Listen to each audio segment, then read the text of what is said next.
I stood in the kitchen, my hands trembling as I clutched the phone. The text message from Martin glowed on the screen. Working late again. Don't wait up. Lies. All lies. I glanced at the clock. 7:30 p.m. Olivia would be home from soccer practice any minute. How could I face my daughter knowing what I knew about her father? The front door slammed, and Olivia's voice rang out. "Mom, I'm starving." I quickly wiped my eyes and plastered on a smile. "In the kitchen, sweetie. How was practice?" Olivia bounced in, her ponytail swinging. At 15, she was the spitting image of me at that age. Before I met Martin, before everything changed. "It was great. Coach says I might start next game." "That's wonderful, honey." I turned to the fridge, grateful for the distraction. "How about some pasta for dinner?" "Sounds good. Where's Dad?" The question hit me like a punch to the gut. I gripped the refrigerator door, steadying myself. "He's working late." Olivia groaned. "Again? He's always working these days." If only that were true. I took a deep breath and faced my daughter. "Liv, there's something we need to talk about." Her brow furrowed. "What's wrong, Mom? You look upset." I gestured to the kitchen table. "Let's sit down." As we settled into our chairs, I reached for Olivia's hand. Her fingers were calloused from hours of soccer practice, but they still felt so small in mine. How could I shatter her world? "Honey, your father and we're having some problems." Olivia's eyes widened. "What kind of problems?" I swallowed hard. "I've discovered that your father has been seeing someone else." The words hung in the air between us. Olivia jerked her hand away, her face a mask of disbelief. "What? No, Dad wouldn't do that." "I'm so sorry, sweetheart. I wish it wasn't true, but—" "You're lying." Olivia shot to her feet, her chair scraping across the floor. "Dad loves us. He wouldn't cheat." The phone in my pocket buzzed. Another text from Martin, grabbing drinks with the guys. "Be home late." I pulled out the phone, my hands shaking. "Liv, look." She snatched the phone, her eyes scanning the message. "So, he's out with friends. That doesn't mean anything." "Olivia, please. I know this is hard to hear, but—" The front door opened and Martin's voice called out. "Anyone home?" Olivia's head snapped up, her eyes blazing. Before I could stop her, she bolted from the kitchen. "No, Dad! Mom's saying awful things about you. Tell her she's wrong." I followed, my heart pounding. Martin stood in the entryway, briefcase in hand, looking bewildered. "What's going on?" Olivia thrust my phone at him. "Mom says you're cheating, but that's not true, right? Tell her." Martin's face drained of color as he read the text. His eyes met mine, and in that moment I saw the truth written all over his face. "Oh, Liv," I whispered. Olivia looked from Martin to me, and back again. The realization dawned in her eyes, followed quickly by hurt and anger. "How could you?" she screamed at Martin. Then she turned and ran up the stairs, slamming her bedroom door. Martin took a step toward me. "Elaine, I can explain." I held up a hand, stopping him in his tracks. "Don't. Just don't." We stood there in silence, the weight of broken promises and shattered trust hanging between us. Finally I spoke. "I want a divorce." Martin's shoulders sagged. "Elaine, please, we can work this out, for Olivia's sake." "No," I cut him off. "We're done. I'm taking Olivia and leaving." "You can't just take her." Martin's voice rose. "She's my daughter, too." I met his gaze, steel in my voice. "Watch me." As I turned to head upstairs and comfort our daughter, one thought crystallized in my mind. I would do whatever it took to protect Olivia and build a new life for us, with or without Martin's cooperation. I sat at Teresa's kitchen table, clutching a mug of tea that had long since gone cold. My best friend of 20 years listened intently as I poured out the whole sordid tale. "I just can't believe it, Teresa. 23 years of marriage, and this is how it ends." Teresa reached across the table and squeezed my hand. "Oh, Elaine, I'm so sorry. What are you going to do now?" I sighed, feeling the weight of uncertainty pressing down on me. "I don't know. I told Martin I want a divorce, but... God, how did we get here?" As I spoke, memories flooded back. Martin and I, young and in love, dancing at our wedding. The joy on his face when Olivia was born. Family vacations, holiday dinners, quiet nights curled up on the couch. When had it all started to unravel? "Remember when you first introduced us?" I asked Teresa. "That New Year's Eve party at your place?" She smiled softly. "How could I forget? Martin couldn't take his eyes off you all night." He was so charming back then. Funny, attentive. I thought I'd hit the jackpot. Teresa's expression turned serious. "Elaine, you can't blame yourself for this. Martin made his choices." I nodded, fighting back tears. I know, it's just, we struggled so much these past few years. The financial stress, Martin's job changes, Olivia hitting her difficult teenage phase. I thought we were in it together, you know? A team. And now I feel like a fool. I stood up abruptly, pacing Teresa's small kitchen. All those late nights at the office, the sudden business trips. How long has this been going on? How many other women have there been? Teresa stood and wrapped me in a hug. Oh, honey, you don't need to torture yourself with those questions. What matters now is taking care of yourself and Olivia. As if on cue, my phone buzzed. A text from Olivia. When are you coming home? Dad keeps trying to talk to me. I showed Teresa the message, my stomach churning. I don't know how to protect her from this, Teresa. She idolized Martin. You start by being honest with her, Teresa said firmly, and by showing her that you're strong enough to get through this, both of you. I nodded, gathering my resolve. You're right, we need to make a clean break, start fresh. What about the house? Teresa asked. I hesitated. The house had been our dream, a beautiful Victorian we'd spent years restoring. But now, I can't stay there, too many memories. Besides, I don't think I can afford it on my own. You know, Teresa said slowly, my sister's rental property just opened up. It's smaller, but it's in a great school district for Olivia, and I'm sure Sarah would give you a good deal. Hope flickered in my chest. Really? That could work. As I gathered my things to leave, Teresa pulled me in for another hug. You've got this, Elaine. And I'm here for you, every step of the way. I drove home, my mind racing with plans and worries. As I pulled into the driveway, I saw Martin's car still parked there. My hands tightened on the steering wheel. I wasn't ready to face him again. Not yet. Taking a deep breath, I walked into the house. Olivia was curled up on the couch, her eyes red-rimmed from crying. Martin sat in the armchair, looking lost. Mom! Olivia launched herself into my arms. Where were you? Dad's been trying to explain, but I don't want to hear it. I stroked her hair, shooting a warning glance at Martin. It's okay, sweetie. We don't have to talk about it right now.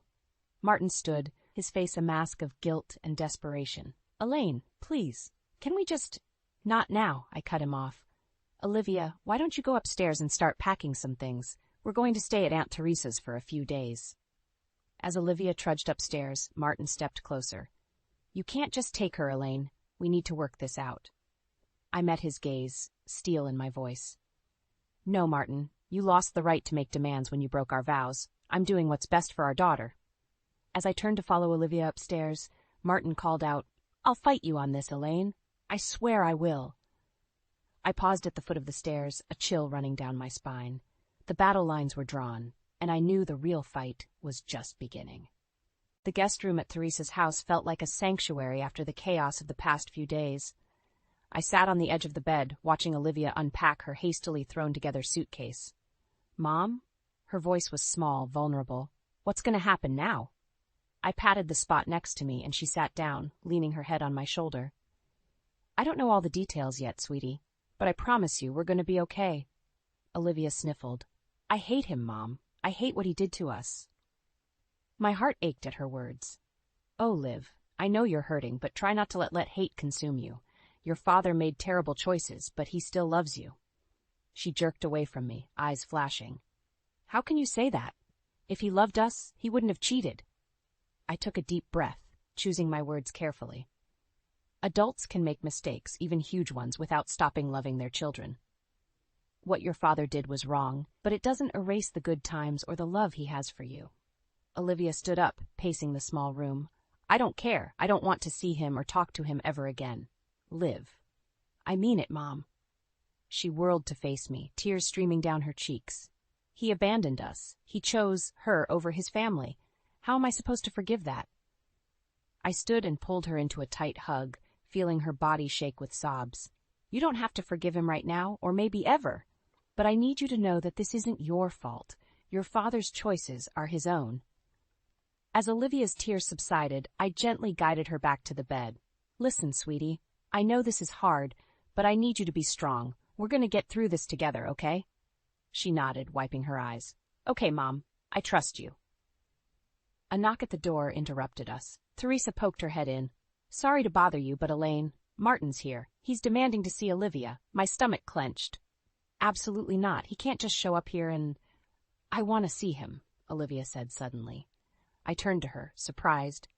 Are you sure? You don't have to if you're not ready, Olivia's jaw set in a determined line. I'm sure. I have some things I need to say to him. Reluctantly, I nodded. All right, but I'm coming with you. We followed Teresa downstairs to find Martin pacing in the living room. When he saw Olivia, his face crumpled. Oh, sweetheart, I'm so sorry. Olivia crossed her arms, her voice ice cold. Sorry for what, Dad? For cheating on Mom? For lying to us? For breaking apart our family? Martin flinched. Liv, please. I know I made a terrible mistake, but I love you. I want to make this right. You can't make this right.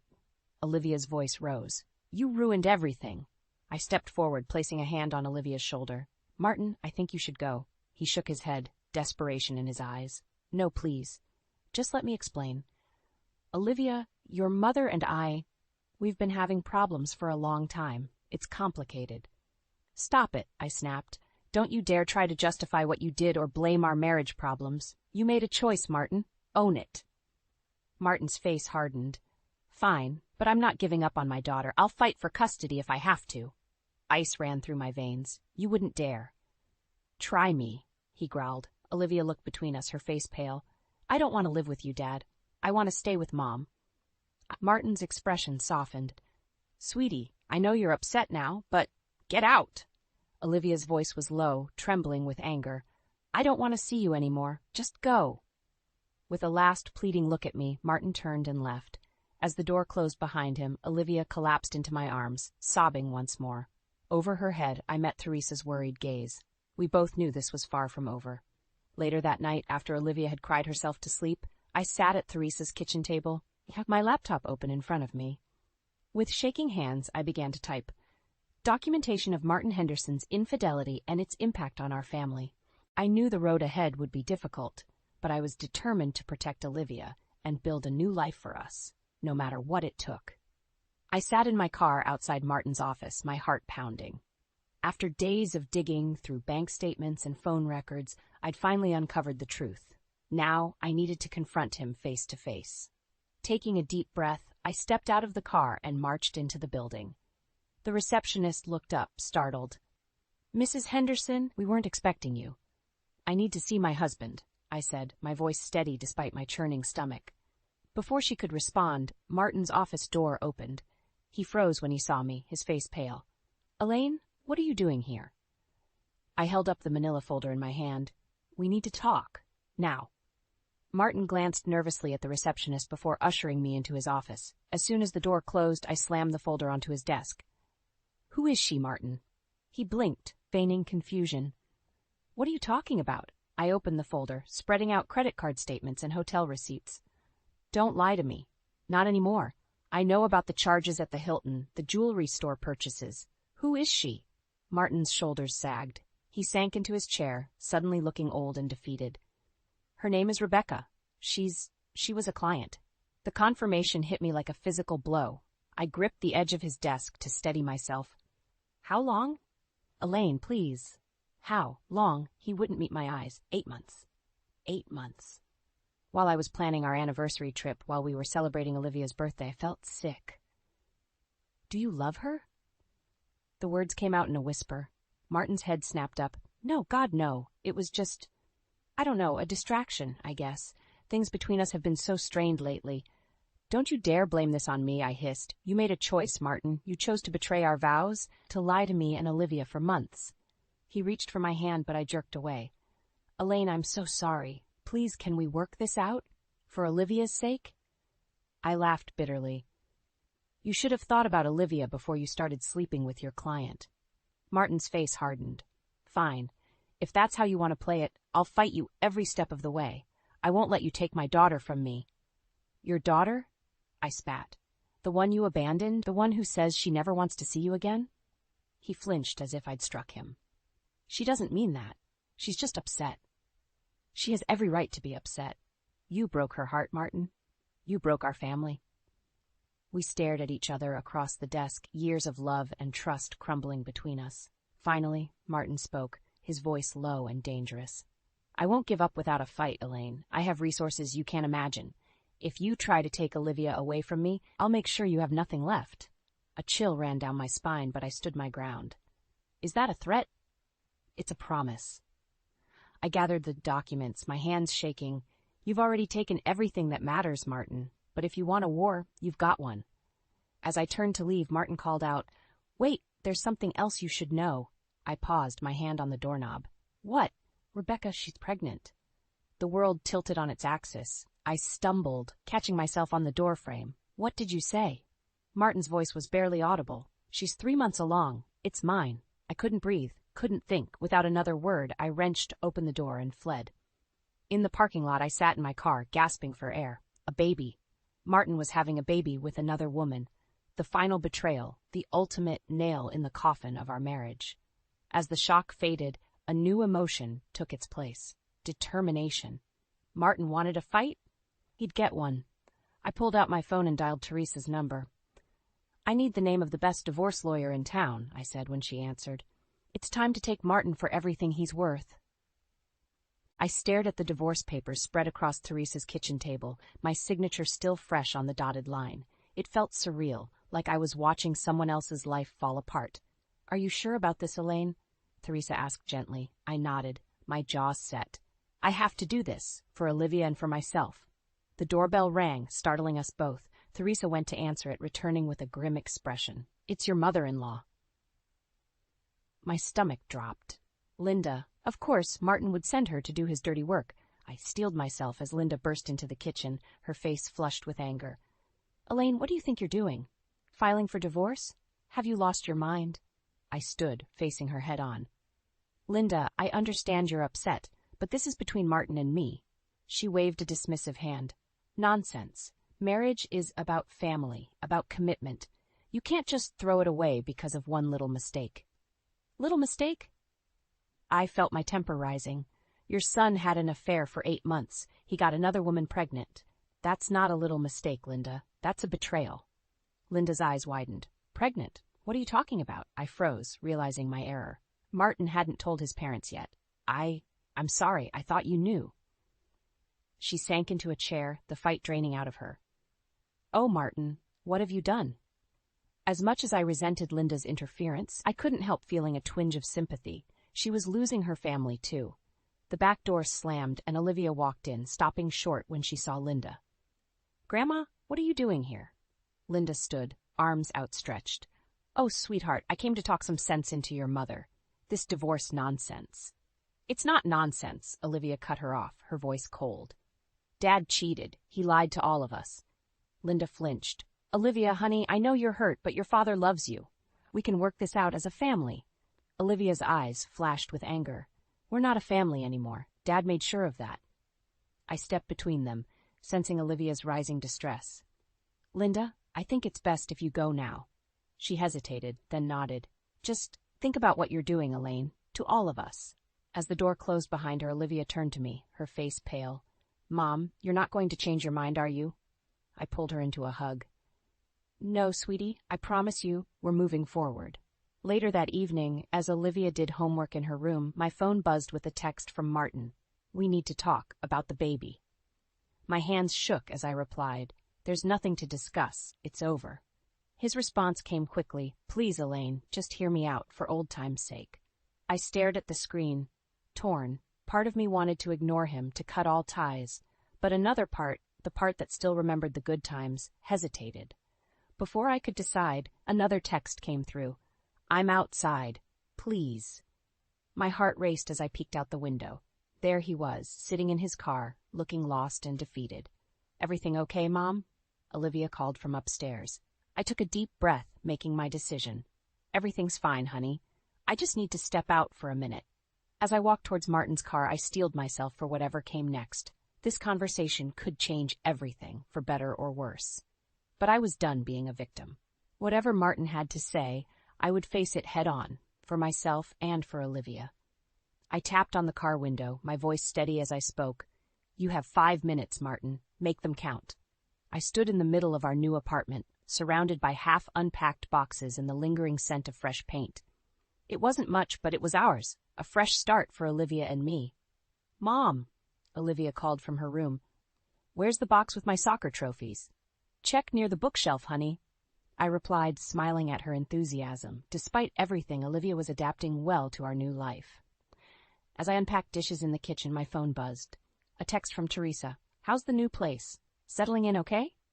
I was about to reply when a sharp knock at the door made me jump. Frowning, I set down my phone and went to answer it. The moment I opened the door, I wished I hadn't. Linda stood there, her face a mask of barely contained fury. "We need to talk," she said, pushing past me into the apartment. "Linda, this isn't a good time." She whirled to face me. "When is a good time, Elaine? When you've completely destroyed our family?" I took a deep breath, struggling to keep my voice calm. "I didn't destroy anything, Linda. Martin made his choices." "Mom?"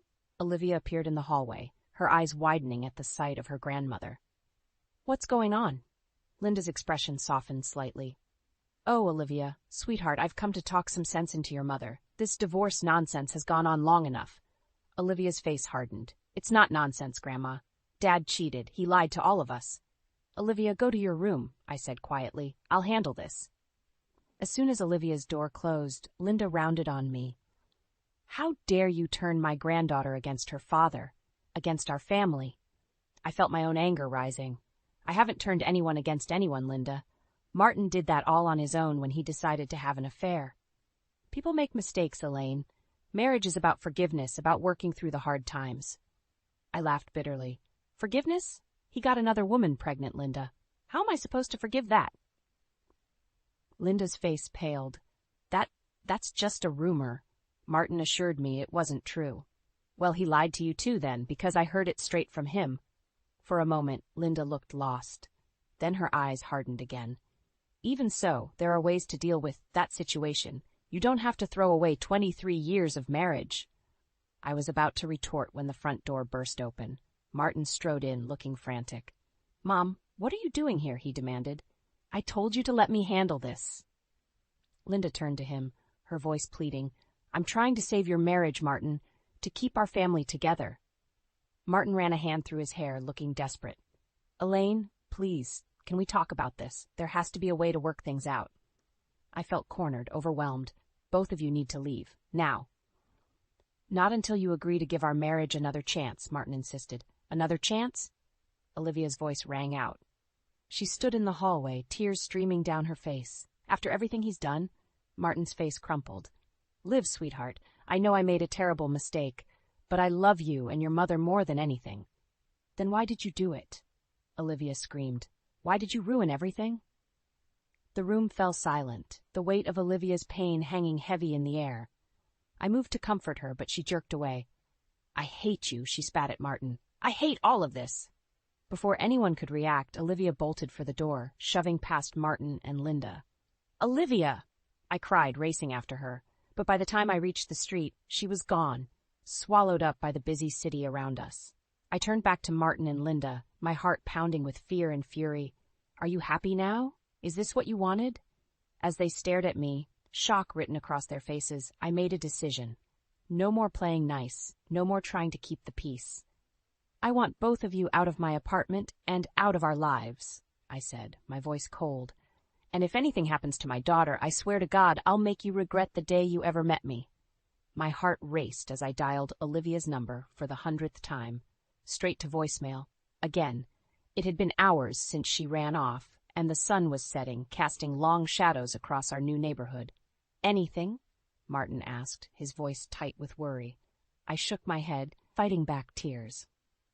Despite everything, we'd come together to search for our daughter. Even Linda was out there, checking Olivia's favorite spots from our old neighborhood. Just as I was about to suggest calling the police, my phone buzzed. A text from Teresa. "Olivia's here. She's safe." Relief washed over me, quickly followed by a new wave of anxiety. "She's at Teresa's," I told Martin. "I'm going to get her." "I'm coming with you," he insisted. Too exhausted to argue, I nodded. The car ride was tense, neither of us speaking. When we pulled up to Teresa's house, I saw Olivia sitting on the porch steps, her eyes red and puffy. As soon as she saw us, she stood, her body tense. "I'm not going back," she declared. I approached slowly, hands raised. "Liv, honey, we were so worried. Are you okay?" She crossed her arms, glaring at Martin. "I'm fine. I just needed to get away from everything." Martin stepped forward. Olivia, I'm so sorry. I know I've hurt you, but please, can we talk about this? Olivia's eyes flashed with anger. Talk about what, Dad? How you threw away our family for some woman? How you're having a baby with her? I saw Martin flinch at her words. Good. Let him feel the pain he'd caused us. It's not that simple, Martin began, but I cut him off. No, Martin, it is that simple. You made your choices, and now we're all living with the consequences. Just then, Linda's car screeched to a halt behind ours. She burst out, her face a mix of relief and determination. Oh, thank God you're all right, she said to Olivia. Then she turned to me, her expression hardening. Elaine, this has gone on long enough. We need to fix this family now. I felt my temper rising. Fix it? How exactly do you propose we do that, Linda? To my shock, Martin stepped forward, taking my hand. By remarrying, he said softly. Elaine, I know I've made terrible mistakes, but I love you. I love our family. Please give me another chance. I jerked my hand away, stunned. Are you out of your mind? Linda nodded enthusiastically. It's the perfect solution. We can have a small ceremony, renew your vows, show Olivia that love can overcome anything. I laughed bitterly. Love? This isn't about love. This is about you trying to save face, to pretend everything's fine when it's not. Martin's face hardened. Fine. If you won't consider remarriage, then I want to be compensated for the wedding expenses. After all, you're the one ending this marriage. I stared at him, incredulous. Excuse me? You heard me? He said, his voice cold. I spent a fortune on our wedding. If you're throwing that away, I want to be reimbursed.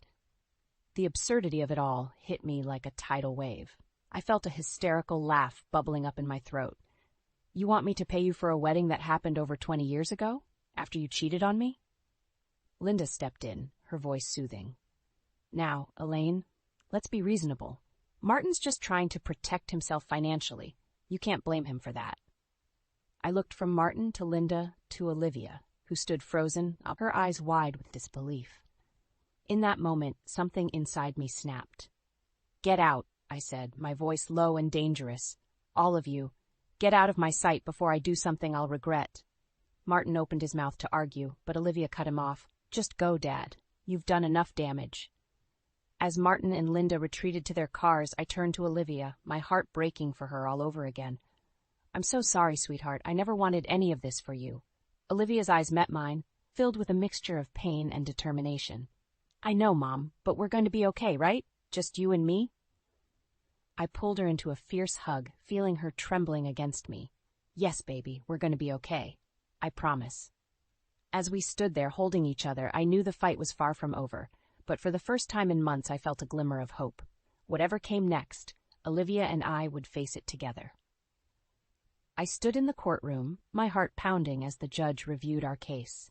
Olivia sat beside me, her hand clasped tightly in mine. Across the aisle, Martin glared daggers at us, Linda whispering furiously in his ear. Just as the judge was about to speak, the courtroom doors burst open. My father, Kenneth, strode in, his face set with determination. Your Honor, he called out, I have evidence that's crucial to this case. The judge frowned but nodded. Proceed, Mr. Lawson. Dad approached the bench, handing over a thick folder.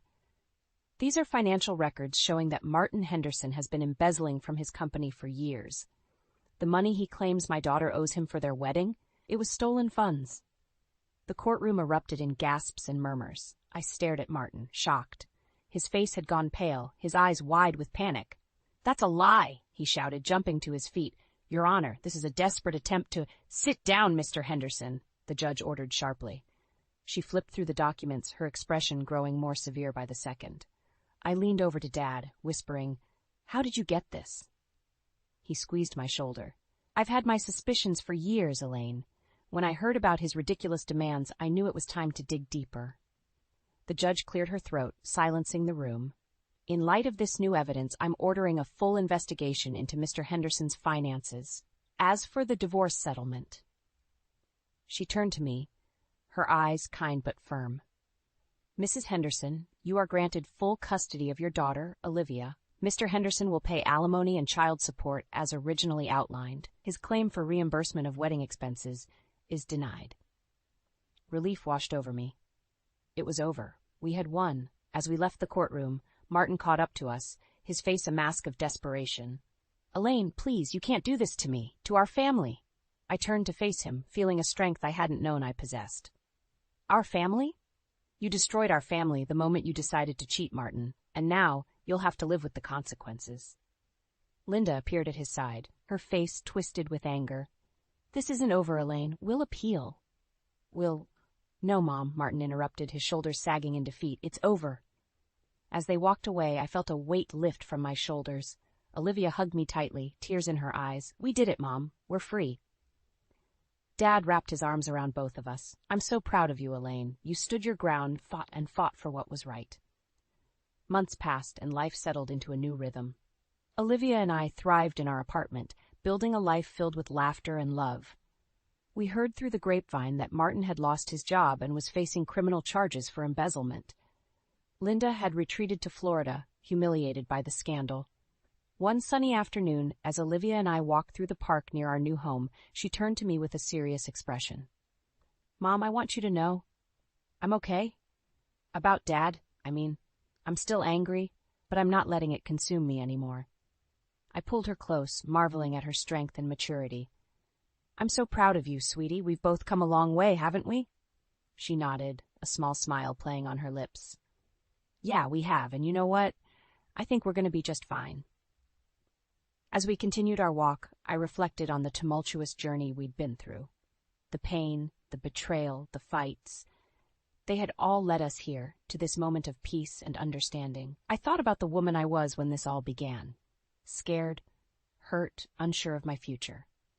Now, I stood tall, confident in my ability to face whatever life threw my way. Olivia and I had emerged stronger, our bond unbreakable.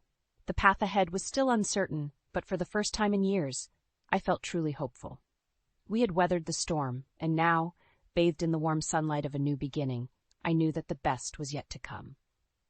As we rounded the corner towards home, I squeezed Olivia's hand, feeling a surge of love and gratitude. Whatever challenges lay ahead, we would face them together, two strong, resilient women ready to write the next chapter of our lives on our own terms.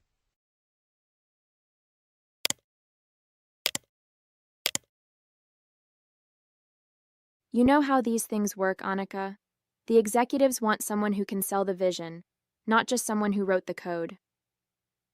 Ryan's voice was calm, almost soothing, as if he was doing me a favor by explaining why my hard work wasn't mine to showcase. I sat frozen in the conference room chair, my pulse pounding in my ears. But it's my project, I managed to say, my voice barely above a whisper. I've been working on it for months. Ryan smiled, that infuriating, patronizing smile he always gave when he thought he was being magnanimous. And I'll make sure the team gets full credit. You've done amazing work, Annika. But let me handle the presentation. It's what I do best. My name is Annika Sharma. I'm 31 years old, and I've been a software engineer at Advantech Solutions for 8 years. I'm good at my job. At least, that's what my performance reviews and the constant stream of problems sent my way suggest. But if you ask the higher-ups at the company, they'd probably struggle to even recognize me. You see, I'm not the loudest person in the room. I hate interrupting people, and I rarely fight for attention. My parents always taught me that humility and hard work would eventually be recognized. My dad loved to say, "Don't shout your success from the rooftops. Let others sing your praises for you." That advice worked well enough in school, but in the corporate world, I'd quickly learned that silence didn't bring applause. It brought invisibility. Still, I wasn't bitter about it. Not really. I loved my work. Building things from scratch, solving problems, and creating something that people could use felt like magic. I wasn't chasing accolades. I just wanted to make something great. That's what kept me at my desk late into the night, long after the rest of my team had gone home. I didn't mind skipping a few Friday dinners or sacrificing sleep for a project I believed in. And this project? I'd believed in it with everything I had. 3 months ago, our company announced plans to overhaul its client interface system. It was a massive undertaking, something that could redefine how Advantech worked with its partners. The CTO, David Chen, had called it a moonshot project, and everyone wanted a piece of it. Ryan, as our team leader, held a meeting to brainstorm ideas. I'd been sitting at my desk during my lunch breaks, sketching ideas and researching trends for weeks by then. When it was my turn to present, I stood up nervously, clutching my laptop. My idea was simple but ambitious. A cutting-edge application that integrated artificial intelligence to make client interactions seamless and personalized. As I spoke, I felt the room grow quiet, people leaning in slightly to see my mock-ups. Even Ryan, who usually scrolled on his phone during team meetings, was paying attention. "This is interesting," he said finally, nodding slowly. "Very interesting." For Ryan, that was practically a standing ovation. He assigned me to lead the development immediately, and for the first time in years, I felt like my work might actually make a difference. The next few months were a blur of late nights, endless coffee, and endless lines of code. I poured everything into the application, designing, debugging, and testing every feature until it was flawless. My desk became a battlefield of sticky notes and empty snack wrappers. But I didn't mind. It felt like my moment. Ryan checked in occasionally, usually with vague questions like, "How's it coming along?" or, "Do you need anything from me?" At the time, I thought he was just giving me space to work. I didn't realize he was keeping his distance to protect himself when the time came to take credit. By the time the project was finished, I'd created something I was truly proud of. The application wasn't just functional, it was intuitive, elegant, and revolutionary. I even embedded a subtle signature in the code, a string of unique markers that only I could identify. It was my way of leaving a personal stamp on something I'd built from the ground up. 2 weeks before the internal demo, Ryan called an impromptu meeting. He'd been unusually quiet about the project lately, and I assumed he wanted to go over final adjustments. Instead, he dropped the bombshell. "So," he began, glancing around the room, "we're all set for the presentation next week. I'll be presenting on behalf of the team." I blinked, sure I'd misheard. "Wait," I said slowly. "You're presenting?" "Of course," Ryan replied smoothly. "It's my job as the team leader. Don't worry, Annika, I'll make sure the team gets recognition." "But," I started, my voice faltering. "I've been working on this project for months. I know it better than anyone." "Exactly," he said, cutting me off. "You've done incredible work, and I can't thank you enough. But the execs don't want technical jargon. They want someone who can sell the big picture. Trust me, it's better this way." The room was silent. I looked around at my colleagues, hoping someone might back me up, but no one met my eyes. Most of them hadn't been directly involved in the project, and probably didn't want to risk rocking the boat. I wanted to argue, to demand what was rightfully mine, but the words wouldn't come. I nodded stiffly and left the room, my stomach churning with anger and frustration. That evening, I called Maya. She was in the middle of choosing centerpieces for her wedding, but she dropped everything when she heard the quiver in my voice. "What happened?" she asked sharply. I told her about the meeting, my words spilling out in a rush of anger and disbelief. "He's stealing it, Maya. All of it. He's going to stand up there and take the credit for everything I've done." "That slimy bastard," she muttered. "You can't let him get away with this." "What can I do?" I asked, my voice cracking. "He's the team leader. Everyone listens to him. No one will believe me." Maya was quiet for a moment. Then she said, "Do you have proof?" The question hung in the air, sharp and deliberate. Slowly, a plan began to form in my mind. Ryan's internal presentation was the first of many humiliations. As I sat in the corner of the packed conference room, arms crossed tightly over my chest, I watched him dazzle the department heads. He clicked through slides filled with mock-ups I had created, his voice smooth and confident as he explained his vision. "This app that I created," he said, gesturing dramatically toward the screen, "will revolutionize the way we interact with clients. It's all about creating a seamless experience, one that's intuitive, adaptable, and responsive. That's what I wanted to achieve with this project." I felt the air leave my lungs. What he wanted to achieve. He hadn't written a single line of code. His only contribution was approving my proposal in the first place. My stomach churned as I realized no one in the room would ever know the truth, not unless I told them. But I didn't. I sat there, silent and paralyzed, as the room erupted in applause. Ryan beamed, shaking hands with department heads as they congratulated him. I couldn't bear to meet anyone's eyes as I slipped out of the room. That night, I lay awake in bed, staring at the ceiling. My mind raced with every possible outcome if I confronted Ryan. What if I was labeled difficult or ungrateful? What if he twisted the narrative and turned my team against me? I thought about calling my parents, but I already knew what my mom would say. It's just one project, Beta. Let it go. Keep working hard, and you'll get your chance. My dad would agree. You don't want to make enemies at work. Your time will come. The thought made me angrier. I didn't want to wait for my time to come. I wanted to fight for it. But the idea of standing up to Ryan, of challenging someone who held all the power, left me feeling small and powerless. The next morning, Maya cornered me in the break room, her arms crossed and her expression sharp. So, she demanded, what's the plan? I sighed, leaning against the counter. There is no plan. What am I supposed to do, Maya? March into HR and accuse him of theft? They'd laugh me out of the building. Not if you have proof, she said, narrowing her eyes. You said you left a signature in the code, right? Something only you would recognize? Yes, I admitted. But that doesn't mean they'll care. Ryan's the golden boy. Everyone loves him. Maya's expression softened slightly. Look, I get it. This isn't easy. But you can't let him walk all over you, Annika. You deserve better than this. Her words stayed with me for the rest of the day. By the time I got home, I'd made up my mind. If I was going to fight back, I needed to be smart about it. Maya and I met after work that week, huddled in the corner of a small cafe a few blocks from the office. She had her wedding planner spread out on the table, but she shoved it aside as soon as I sat down. Okay, she said, pulling out a notebook. Let's figure this out. What's the best way to prove that you built this app? I hesitated. The signature is the most obvious thing, but I'd need a way to show it publicly. If it's just my word against his in front of HR, it won't go anywhere.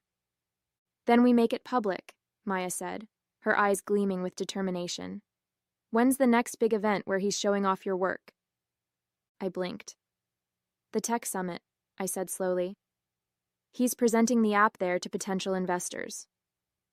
Maya's smile widened. Perfect. That's your moment. Over the next few weeks, we worked on the plan in secret. Maya was relentless, pushing me to rehearse what I'd say and double-check every detail. She made me visualize the moment when I'd reveal the signature, forcing me to confront my fear of speaking up in front of a crowd. What if it backfires? I asked one night, my voice shaking. What if Ryan spins it and makes me look like the bad guy? Then you keep pushing, Maya said firmly. You have the truth on your side, Annika. That's something he can't fake. Despite her encouragement, the stakes weighed heavily on me. Ryan wasn't just my boss. He was well connected with allies in upper management. If I failed, it wouldn't just hurt my career. It would brand me as a troublemaker, someone who couldn't be trusted. At work, I kept up appearances. I nodded politely in meetings, answered Ryan's questions when asked, and smiled through clenched teeth whenever he paraded the app in front of our colleagues. But beneath the surface, I was a bundle of nerves. Every time Ryan mentioned the Tech Summit, I felt a fresh wave of anxiety. Annika, he said one afternoon, stopping by my desk, I just wanted to say how much I appreciate all your hard work on this project. It's been incredible watching it come together. I stared at him, biting back the urge to say something snarky. Thanks, I said stiffly. He grinned. I think this is going to be a big win for the company, and for the team, of course. As he walked away, Maya appeared at my desk, her eyebrows raised. He's laying it on thick, huh? Too thick, I muttered. It's like he knows something's up. Well, let him sweat, Maya said with a shrug. He deserves it. The night before the summit, I couldn't sleep. I spent hours going over the plan, rehearsing what I'd say, and triple-checking the code. My laptop sat open on the desk, the signature glowing on the screen like a lifeline. It was proof that the app was mine, and I was finally ready to show it to the world. When I finally crawled into bed, exhaustion overtook me. But instead of the usual doubts and fears, I felt something different. Hope. The tech summit was everything I'd imagined it would be. Sleek, bustling, and impossibly intimidating. The venue, a towering conference center in the heart of the city, was packed with industry leaders, investors, and journalists.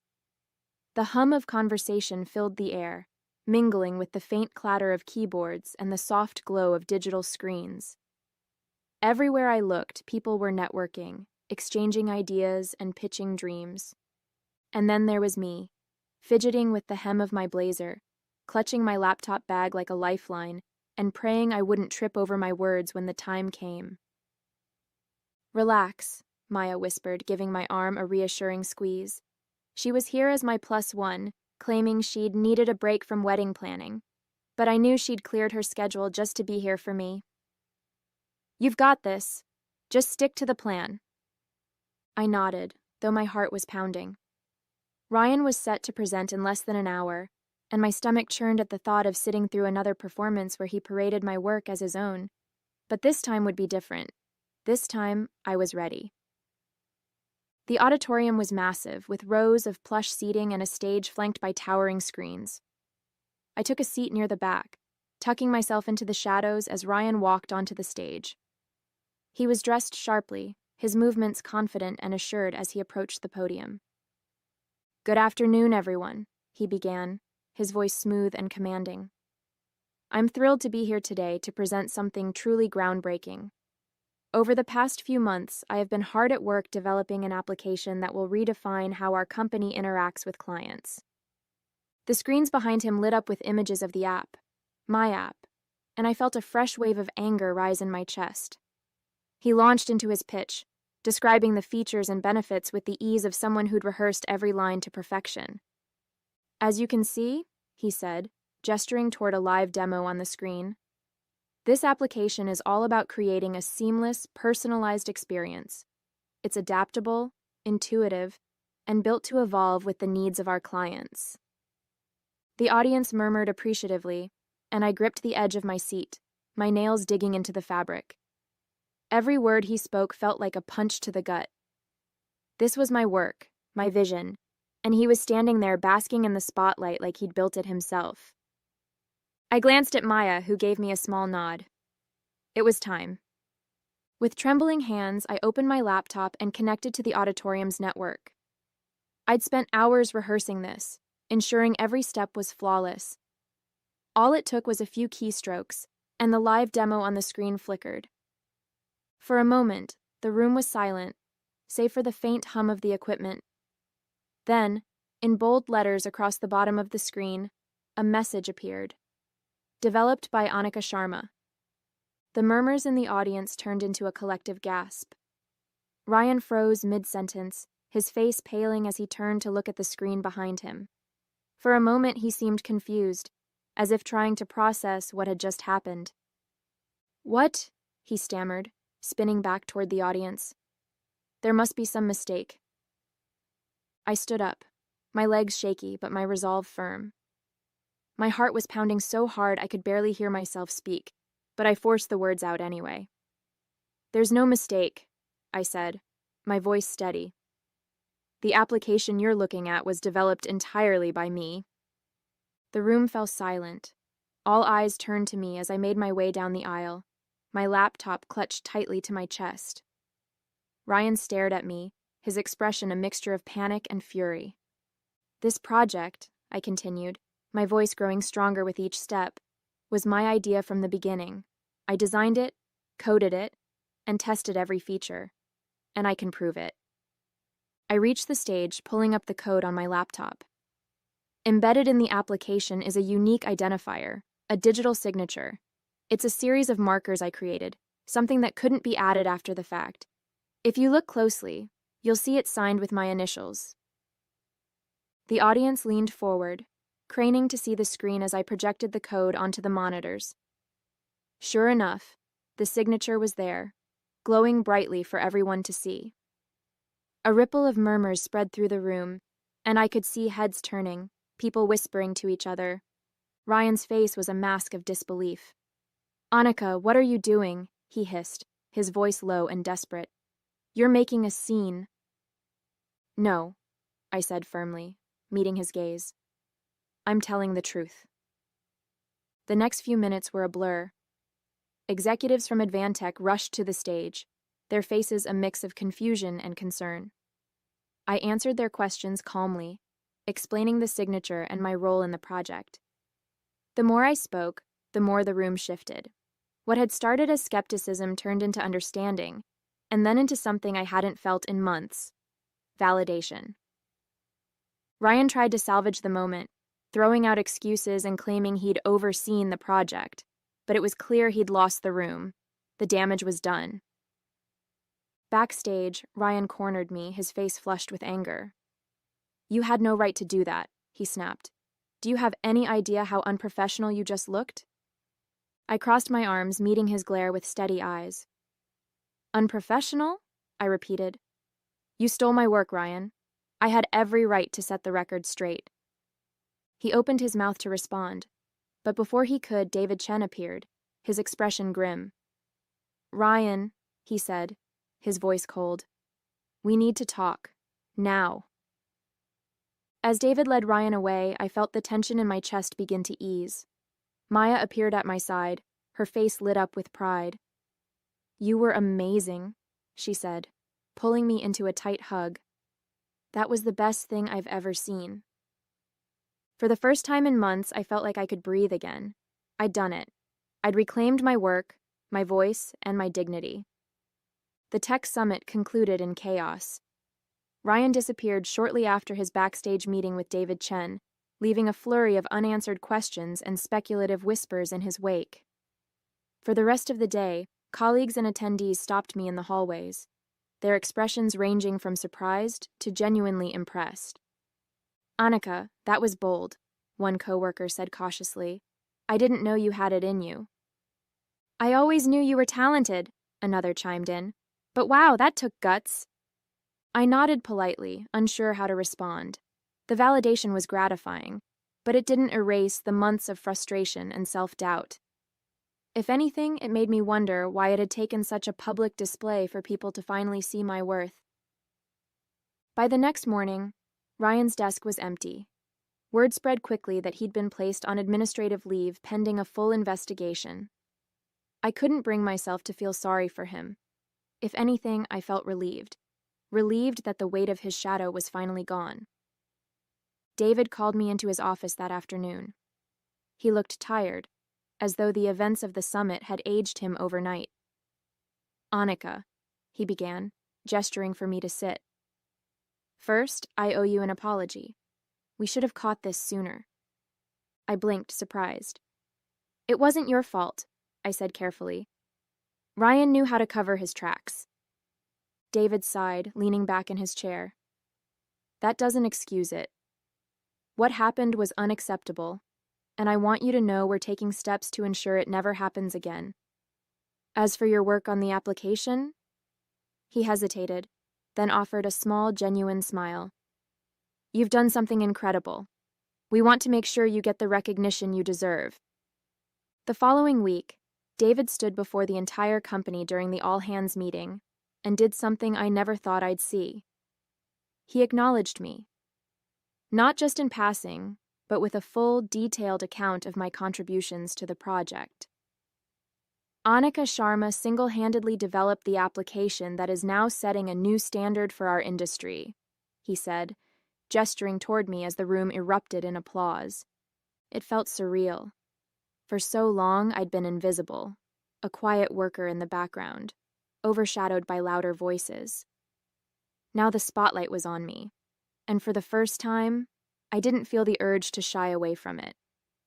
The company offered me a promotion shortly after, along with the opportunity to lead my next project.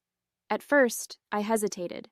Part of me worried that stepping into the spotlight again might invite more scrutiny, or worse, another Ryan. But Maya's voice echoed in my head, "You deserve better than this." And so I accepted. Slowly, I began to rebuild my confidence, leaning into the parts of myself I'd always been afraid to show. I spoke up more in meetings, reached out to colleagues for feedback, and even started mentoring junior developers.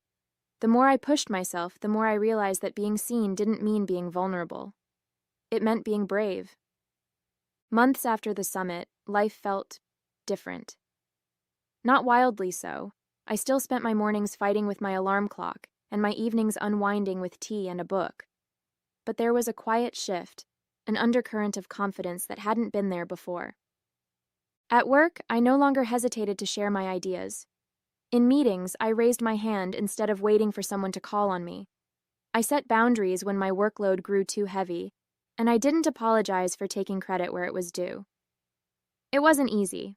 Decades of staying quiet couldn't be undone overnight, but I was learning, step by step, that my voice mattered. One of the biggest surprises was how my relationships at work changed. Some colleagues, especially those who'd been indifferent to Ryan's antics, were distant at first, unsure of how to approach me. But others, like Maya, rallied around me, becoming more than just coworkers. We celebrated small wins together, shared frustrations over impossible deadlines, and even joked about forming a Team Annika fan club. For the first time, I felt like I belonged, not just in the office, but in my own skin. Personally, the journey had been just as transformative. One Saturday afternoon, my dad called to ask about work. "We saw the article about your app," he said, pride evident in his voice. "Your mom's been showing it to everyone, even the neighbors." I laughed, picturing my mom waving her phone at unsuspecting aunties in the neighborhood. "Thanks, Dad. It's been a lot, but good." He hesitated. "You know, Beta, we've always told you to stay humble, but maybe it's okay to be a little proud too." That simple statement brought tears to my eyes. It felt like permission, not just from him but from myself, to let go of the fear that had held me back for so long.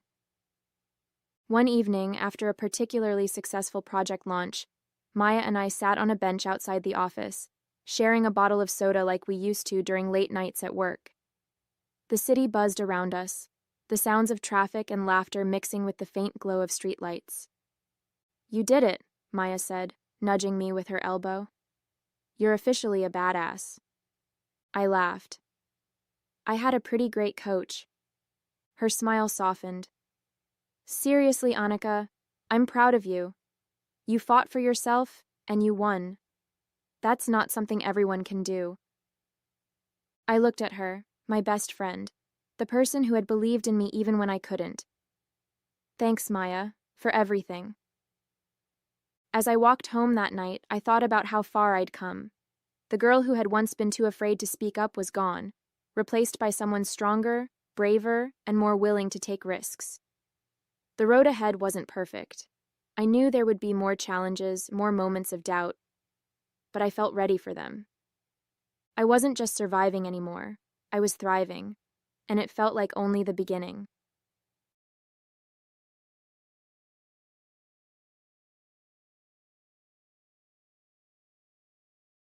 I still remember the night I met Jack.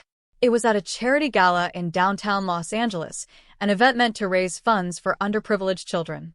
I was there, as usual, working my magic as a jacketing consultant, helping clients find the perfect outfits for such occasions. The atmosphere was electric, filled with elegant gowns and dapper suits, and amidst all the glitz, Jack stood out like a beacon of charm. He had this disarming smile that made you feel like you were the only person in the room.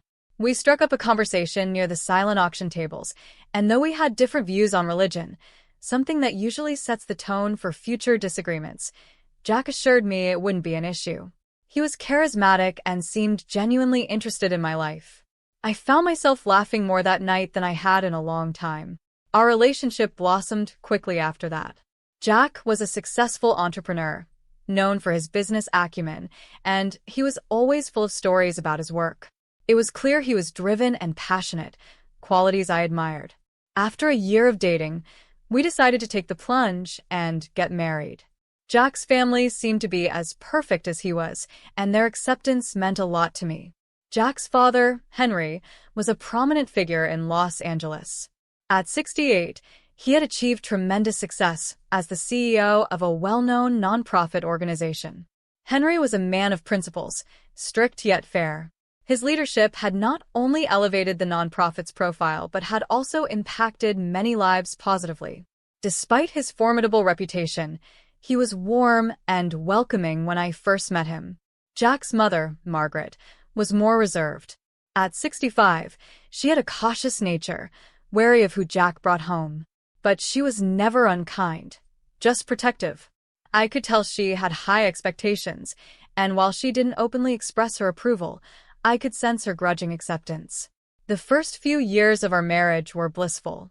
Jack and I settled into a comfortable rhythm, balancing our busy careers and personal lives. We had a beautiful home in Beverly Hills, a gift from Jack's family, and our social life was vibrant, filled with events and gatherings. Then, everything changed. Henry's sudden death was a jolt to all of us. I remember the day vividly. Jack had come home looking more solemn than I'd ever seen him. Henry's death was not just a personal loss. It meant a significant shift in the family dynamics, especially in Jack's life.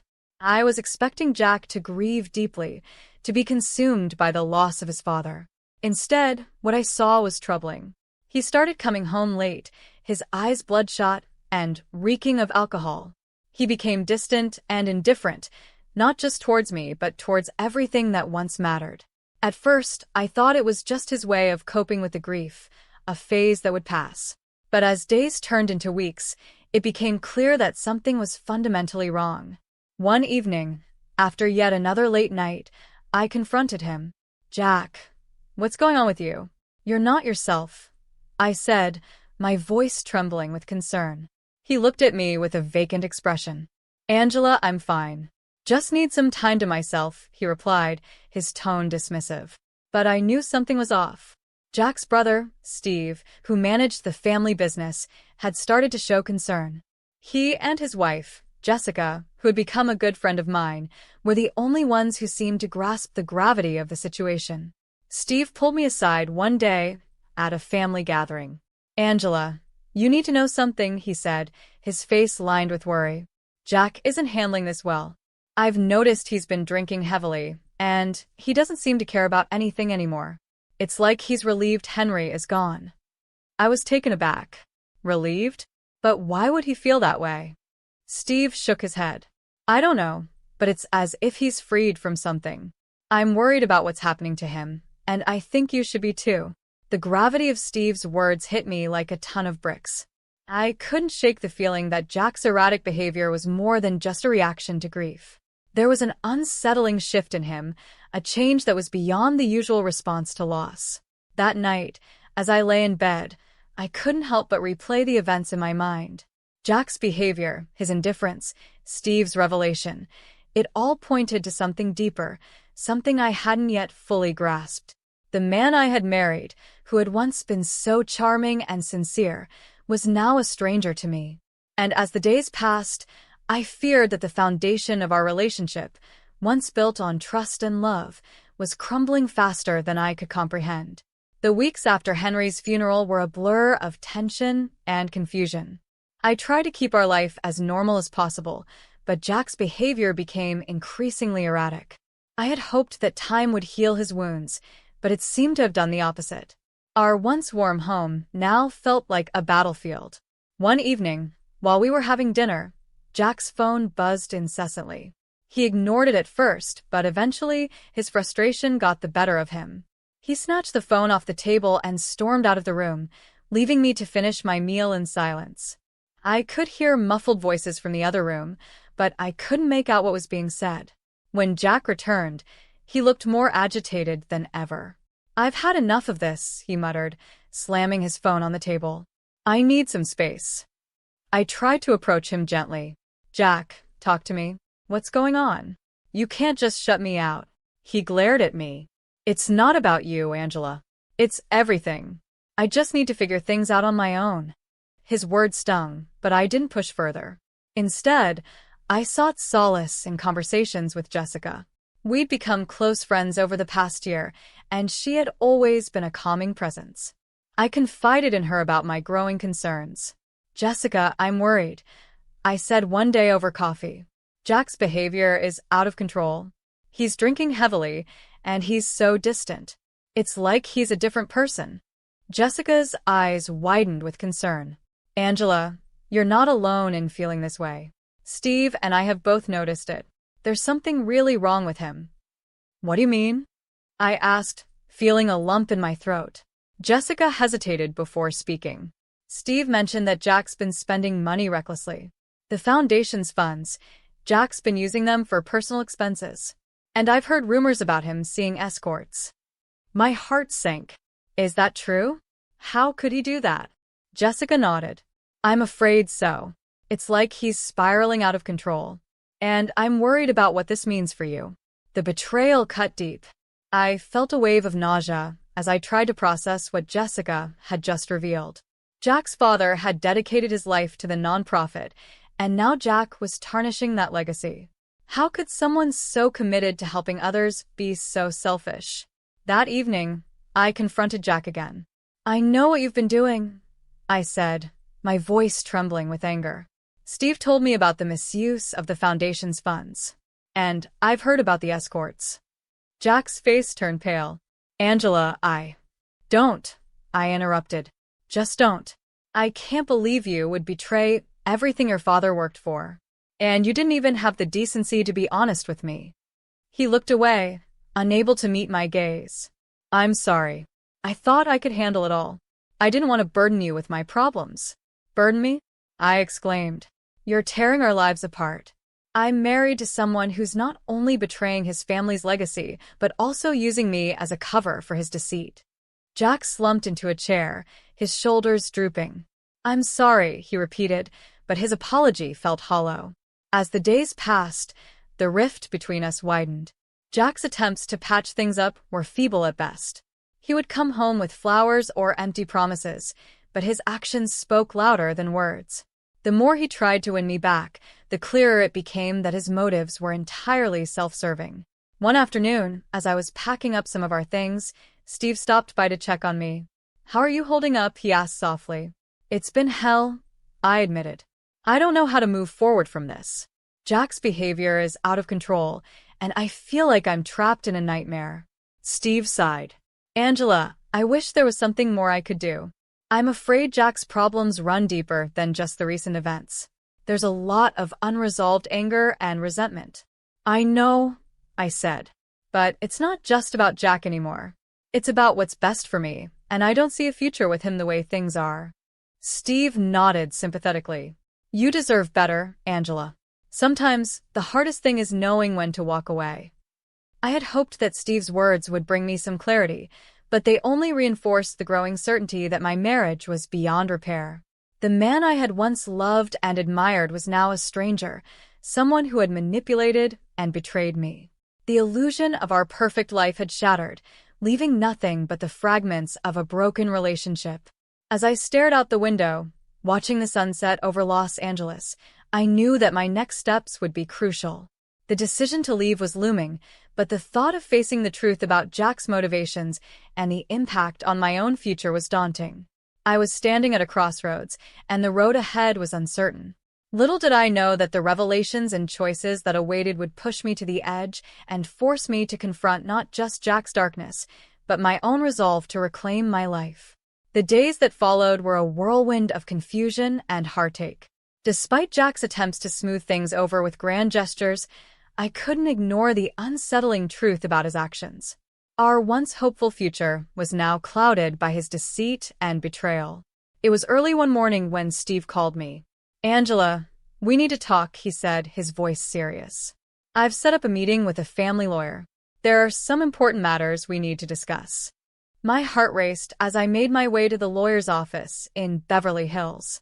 The opulent surroundings contrasted sharply with the turmoil inside me.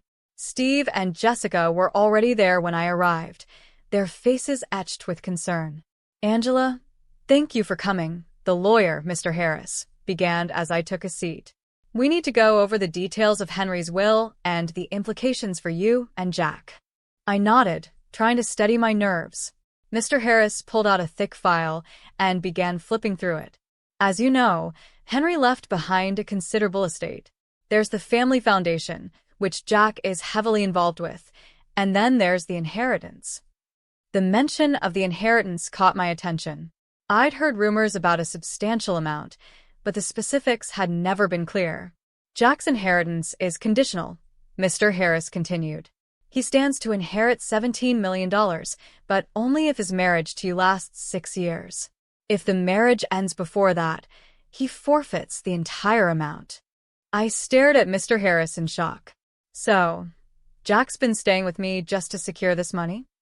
Mr. Harris nodded. It appears so. Given the circumstances, it's crucial for you to understand the full implications. There's a substantial sum of money that you are entitled to as well, without any conditions attached. Steve and Jessica exchanged worried glances. Angela, I'm sorry you're caught in the middle of this, Steve said. Jack's actions have been more than just reckless. They've been calculated. I took a deep breath, trying to process the gravity of what I'd just learned. The realization that Jack had been playing a long game with me to secure his inheritance felt like a punch to the gut. My marriage had been a facade, a means to an end. The meeting concluded with Mr. Harris outlining the next steps. I left the office feeling a mixture of anger and determination. I knew I had to confront Jack with this new knowledge and make some tough decisions about my future. That evening, as Jack stumbled into the house, reeking of alcohol, I decided it was time for a direct confrontation. I was tired of his excuses and empty promises. Jack, we need to talk, I said firmly. I know about the inheritance conditions and how you've been using me to secure it. He looked at me, a mix of surprise and guilt in his eyes. Angela, No more excuses, I interrupted. You've been deceitful from the start. The way you've manipulated me and used the foundation's money for your own pleasures, it's beyond forgiveness. Jack slumped into a chair, his face pale. Angela, I didn't want to hurt you. I thought I could manage everything without dragging you into it. Manage? I said, my voice rising. You've been living a double life, Jack. And now, it's clear that the only reason you stayed in this marriage was for the money. Jack's expression shifted from guilt to anger. So, what if I stayed for the money? It's not like you've been perfect either. You've been holding me back. His words stung, but I was resolute. This marriage was supposed to be about trust and commitment. Instead, it's been nothing but a charade. I can't stay here any longer. He looked desperate now. Angela, please don't do this. I know I've made mistakes, but we can work through it. I shook my head. It's too late for that. I'm done being a pawn in your game. I'm moving forward with my life, and I'm leaving you behind. Jack's attempts to plead with me were futile. I had reached the breaking point. That night, I packed up my things and prepared to leave. As I walked out of the house, I felt a mix of sadness and relief. It was the end of a chapter one had hoped would be filled with love and happiness, but instead, it had been marred by betrayal and deceit. In the days that followed, I focused on putting my life back together. I sold the house and started looking for a new place to live.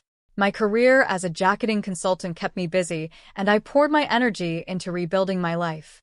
Despite the emotional turmoil, I found solace in my friends and the support they offered. Jessica was a constant source of encouragement, and Steve's understanding helped me navigate the aftermath of my broken marriage. As I settled into my new apartment, I reflected on the lessons I had learned. The experience had been painful, but it had also strengthened my resolve to value myself and not accept anything less than genuine respect and love. The weeks following my decision to leave Jack were a whirlwind of emotions and adjustments. As I settled into my new apartment, the weight of my old life began to lift, though the scars of betrayal still lingered. My focus was now on moving forward and finding my own path. One morning, as I was unpacking boxes, my phone buzzed with a message from Steve. It read, Angela, can we meet? There's something important I need to discuss with you. I agreed to meet him at a local cafe where we had often gathered to talk. When I arrived, Steve and Jessica were already seated, their expressions serious but supportive. Angela, there's been more fallout from the situation with Jack, Steve began, his voice steady. The misuse of the Foundation's funds has caused a lot of trouble. I'm working to sort things out, but it's been a mess. Jessica added, We've also learned that Jack is facing legal trouble for his actions. The foundation is pressing charges for the embezzled money. I sighed. I can't say I'm surprised. Jack's choices were reckless, and now he's paying the price. Steve nodded. It's a complex situation, but I wanted you to know that the family foundation is now in a good place. We're working to clean up the mess and ensure it continues to support the causes Henry cared about. It was comforting to hear that the foundation would recover and continue its important work. The realization that something positive was emerging from the chaos gave me a sense of closure. I thanked Steve and Jessica for their ongoing support and promised to keep in touch as I continued to rebuild my life. As I moved forward, I focused on my career and personal growth. My work as a jacketing consultant flourished, and I found joy in helping clients find their perfect looks. My new apartment became a sanctuary where I could create a fresh start, free from the shadows of my past. One afternoon, I received a letter from Mr. Harris, the family lawyer. It detailed the final settlement of the inheritance.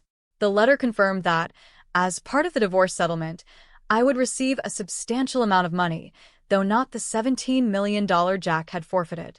It was a significant sum that would provide a solid foundation for my future. The letter also included a note from Jack, which I hesitated to read. It was a brief apology, expressing remorse for his actions and wishing me well. I wasn't sure what to make of it. While it was a small gesture, it did little to change the hurt he had caused. Still, I appreciated the attempt at closure. My friends and family continued to be my pillars of strength. With their support, I was able to navigate the complexities of the divorce and the emotional aftermath. I also took the opportunity to explore new interests and hobbies, rediscovering parts of myself that had been overshadowed by the tumultuous relationship with Jack. As months passed, I felt a renewed sense of purpose. I began volunteering for causes I was passionate about, finding fulfillment in giving back to the community. The experience of my past relationship had taught me the value of integrity and self-respect, and I was determined to live by those principles. I also took time to reflect on the lessons I had learned. The destructive impact of unresolved childhood trauma and resentment had been a harsh reality, but it had also highlighted the importance of recognizing one's worth and standing up for oneself. I realized that true love and respect could only come from a place of honesty and self-awareness. One evening, as I sat on the balcony of my new apartment, looking out at the city lights, I felt a sense of peace. The journey had been difficult, but I had emerged stronger and more self-assured. I was no longer defined by the past or by the betrayal I had experienced. With a renewed sense of hope and determination, I embraced the future with open arms. The road ahead was full of possibilities, and I was ready to explore them. My story with Jack had ended, but my life was far from over. The lessons learned and the strength gained would guide me as I embarked on a new chapter, one where I would cherish my self-respect and integrity above all else.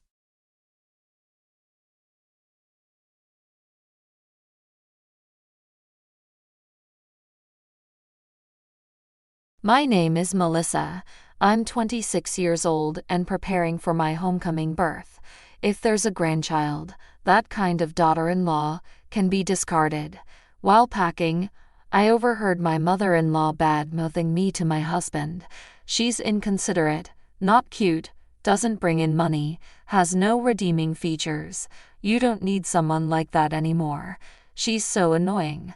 That's what I wanted to say back to her, but I'm heavily pregnant. Considering my notoriously harsh mother-in-law, if I lashed out, I'd probably get an even worse response.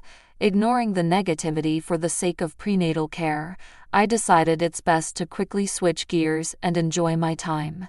I convinced myself of this and diligently got back to packing. Mama will do her best, so come out healthy, okay? I was excited to meet my adorable baby soon. During my homecoming period, I energetically took walks and spoke to my belly every day. During this homecoming period, I could spend my time in a very relaxed mood.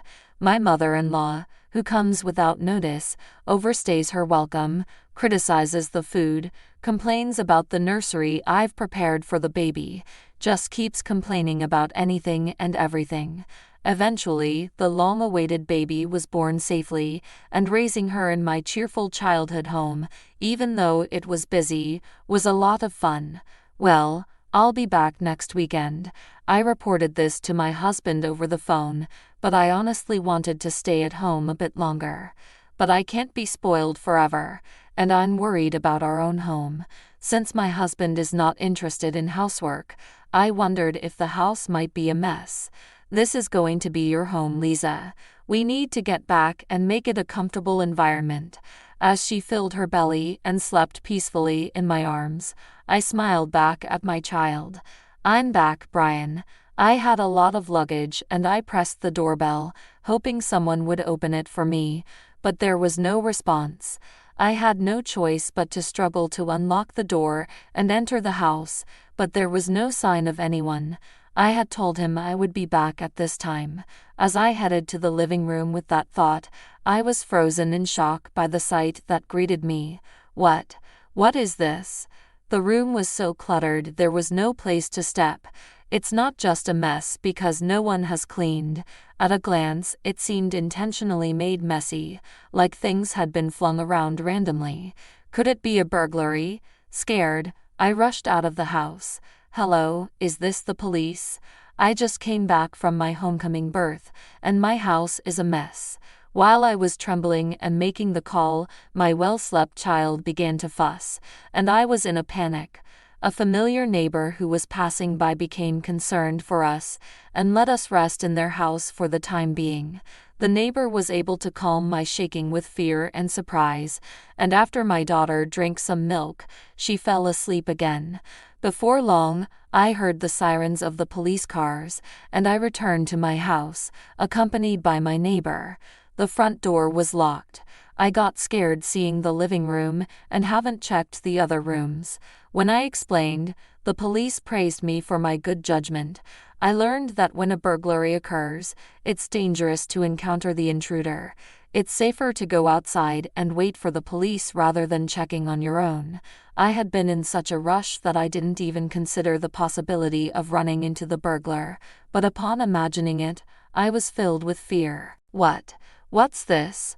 Why the police? The sure voice echoed when I had just finished explaining the situation. Oh, it's a terrible situation, mother-in-law. Our house is in a complete mess. We suspect a burglary, and the police are here to investigate. Before I could finish my sentence, I felt a harsh slap across my cheek, which made my vision sway amidst the commotion of the neighbors and police. I instinctively held my stinging cheek while my mother-in-law, her face flaming red, shouted loudly, "You shameless woman! How dare you do this? A burglary, you say, and to call the police? What were you thinking, huh?" I was stunned, unable to comprehend the fury of my mother-in-law, coupled with the throbbing pain in my cheek. A neighbor stepped in to mediate, telling her that calling the police is not something to be ashamed of, and that investigating is the police's job. But she wouldn't listen. Really, you're so irresponsible. You might be home for childbirth or whatever, but you left my dear Brian alone and went back to your parents' house. You're nothing more than useless if you're not home doing housework. And what's more, the moment you return, you create a police commotion. You're indeed an outstanding wife. Despite everyone around explaining that it wasn't my fault, she wouldn't listen. I was trying to get my head around it when a thought struck me. Even though we may have been burgled, you're not concerned about any losses. And besides, it's the first time you're seeing your grandchild, yet you don't seem interested. Why? Everyone around me nodded in agreement with my words. That's because it's not time for that. How dare you blame me without even apologizing? My mother-in-law ignored my question completely, insisting on her point. Mom, what's going on? Brian, my husband, cut into the argument, seemingly relaxed. Brian, you see, listen to this.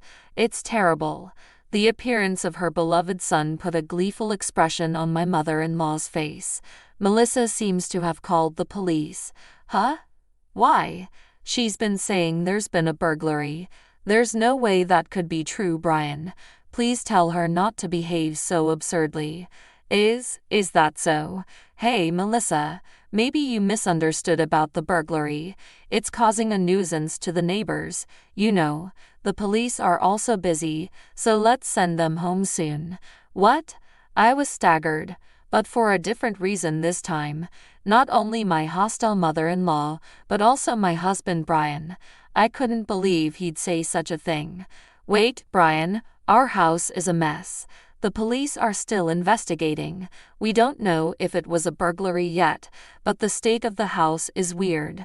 We're about to check if anything is missing and file a report. No way, that's out of the question. Brian cut me off with a loud voice. But why?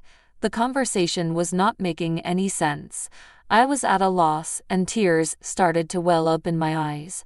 I came back here, and there was no one, and the room was a mess. I didn't know what happened, and I was scared. I couldn't hold back my sobs. A neighbor was comforting me, and their warmth made me cry even more. Yet both my mother-in-law and husband in front of me seemed annoyed and simply stared at me. Why? Why won't you understand? My heartache seemed to have reached my daughter, who was asleep, as she started crying too. This only irritated my mother-in-law and husband even more. With the kindness of the neighbors and the concerned look of the police, I ended up staying over at a neighbor's house that night. Stolen things? I don't know. Melissa's just making a fuss. Let's go inside. Yeah, Melissa, cool your head off. My mother-in-law and husband seemed not to care about the mess and quickly went inside after the police finished their investigation. I didn't think he was that kind of person. Standing in front of the closed door, I remembered my husband's words. My mom still thinks I'm a kid, and it's super annoying. I generally go along with her just to avoid conflict, but it's really a bother, even though he used to say such things. However, I couldn't just stand there forever. After apologizing over and over, I ended up spending the night at my neighbor's house. Mom has to be strong. I'll do my best, I said to my daughter, who was finally falling asleep despite being fussy. The next day, when I headed home, my mother-in-law and husband were there. Mother-in-law, did you actually sleep here even with everything in such a state? The living room was somewhat cleared for them to sit, but it looked no different from the day before. I had checked the other rooms with the police, and it seemed as if stuff had been dumped out of the storage in all of them. The sight was the same everywhere. Despite constantly complaining about my cleaning, my mother-in-law had actually stayed in the house in that state. She hadn't started cleaning or anything. She just sat there looking grumpy. What do you mean, did you actually? I felt sorry for Brian, who was left by his wife, so I couldn't go home. Her words got to me, and I retorted, "It's not that I left. It's that you didn't listen to what I was saying." What?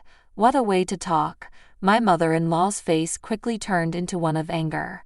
Brian cut in from the side. Also, stop making a fuss about a burglary. Has your head cooled off? He said it in a way that was annoying, and I felt something snap inside of me. That's right, it's not like we were burgled, right? I was surprised at how low my voice sounded, but Brian didn't respond to my angry tone. He just smirked a bit. Yeah, finally understood. That's right, you were overreacting about the burglary. Anyway, start cleaning. Brian said it as if it was someone else's problem, and my mother-in-law also raised her chin in a triumphant way. Housework and childcare are a wife's job, aren't they? My mother-in-law said this in a sickeningly sweet voice, as if talking to a pet. What? I'm not cleaning up. It's your mess, so you should clean it up. I shrugged at the two of them looking down on me. Excuse me? As expected, they didn't seem to like my response. You're such a nasty wife. Get moving already, my mother-in-law snapped at me, huffing and puffing. What a pain, my husband grimaced. In front of them, I handed them the divorce papers I had received and filled out first thing in the morning. I want a divorce. Huh? My husband blinked, looking taken aback. That's right, I want a divorce right now. At that, my mother-in-law snatched the divorce papers and dramatically moaned, "Oh, poor Brian, how terrible to be treated like this."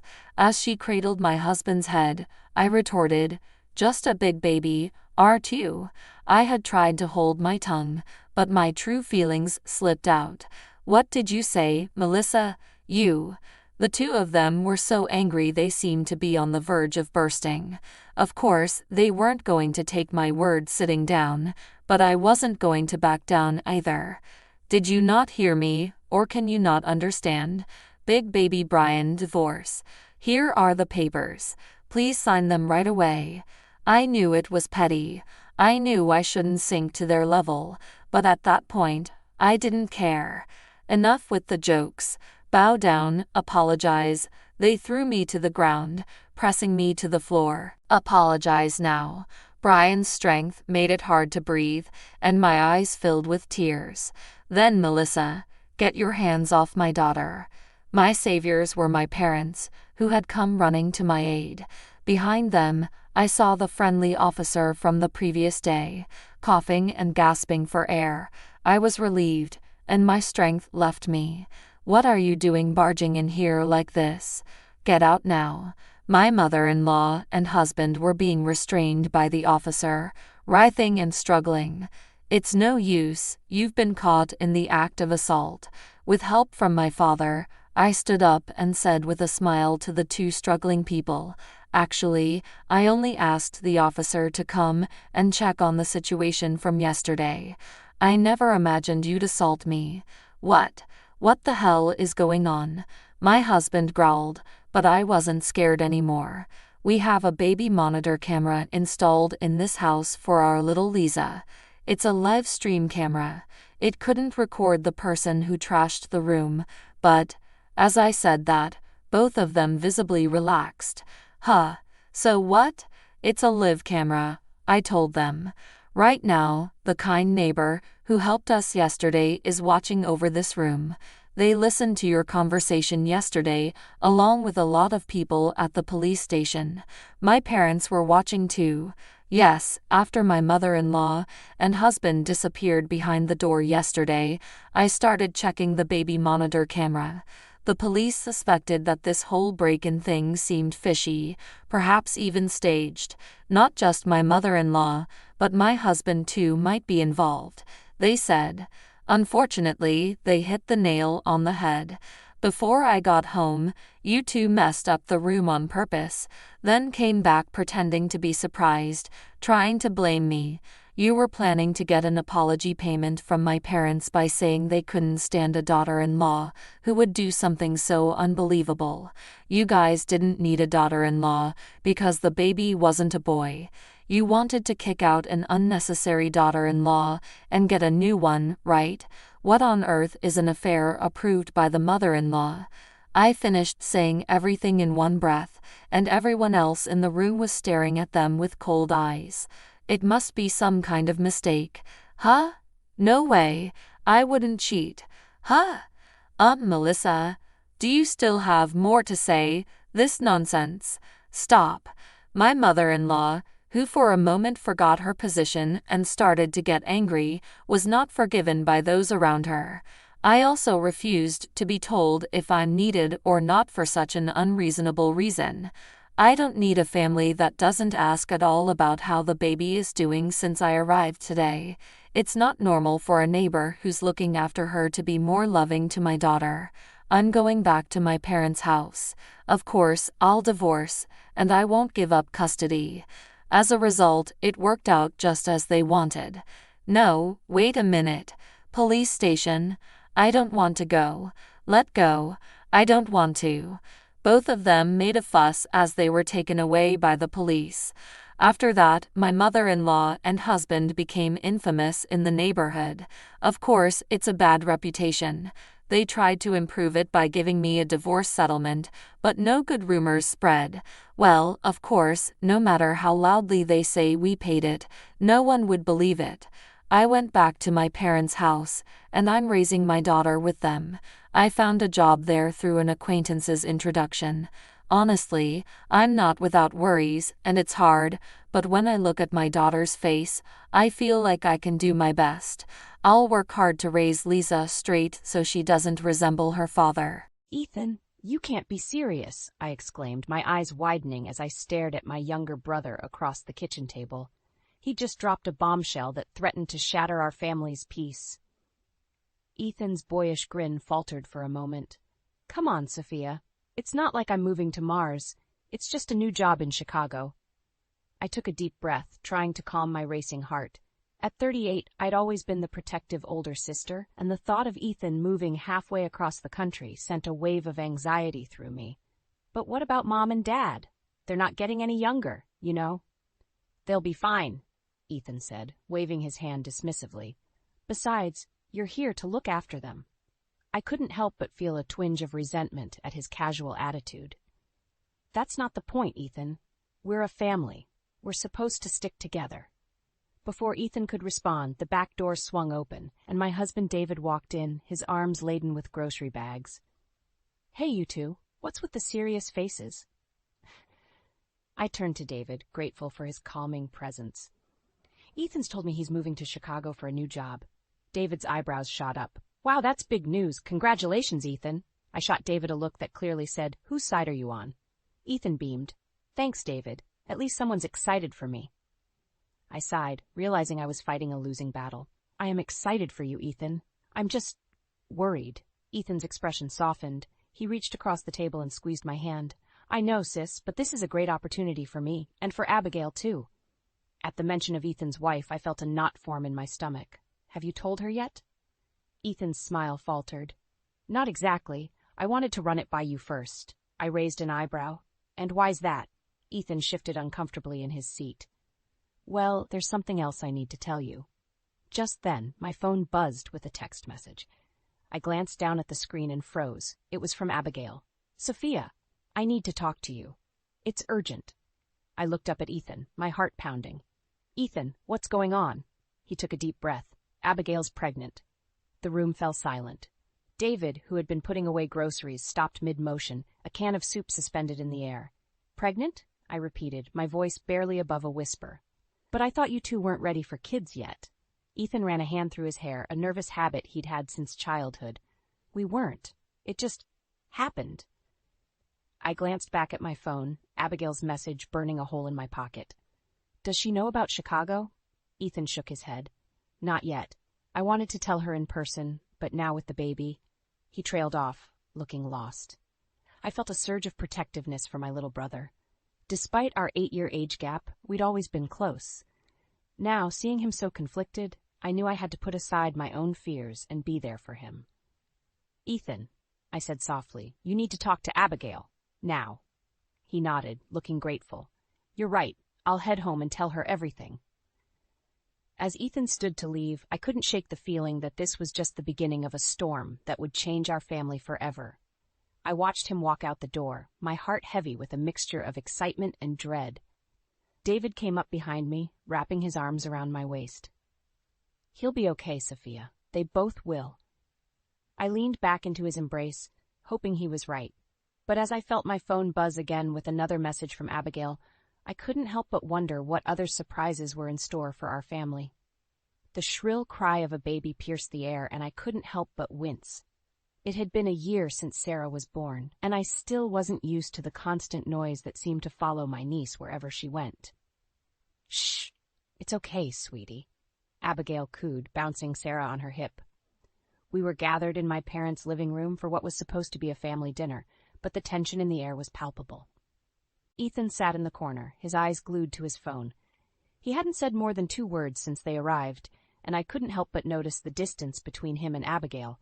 It was as if an invisible wall had been erected between them. So, Ethan, Mom said, trying to break the awkward silence, how's the new job going? Ethan looked up, startled.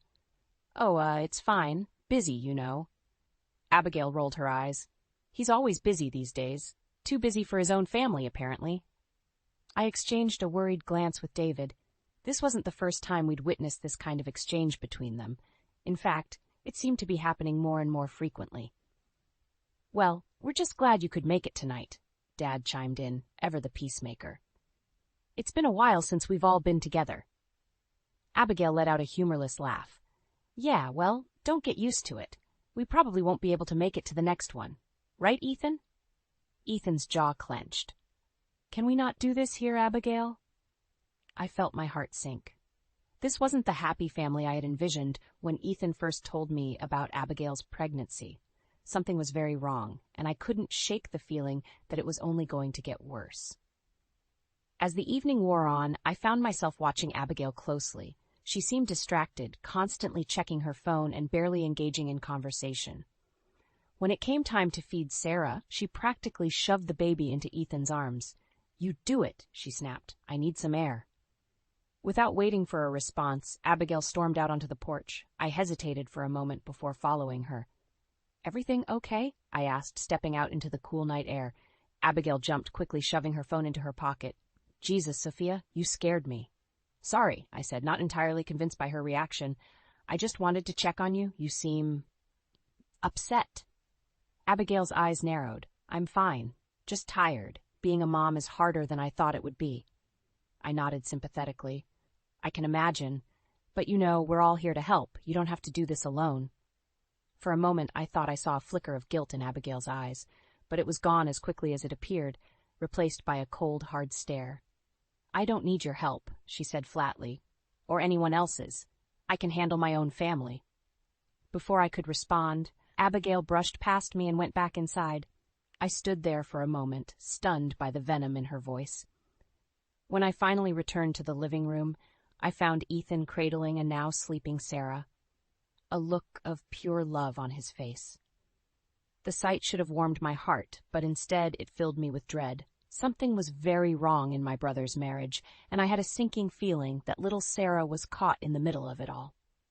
As the evening came to a close and Ethan's family prepared to leave, I pulled my brother aside.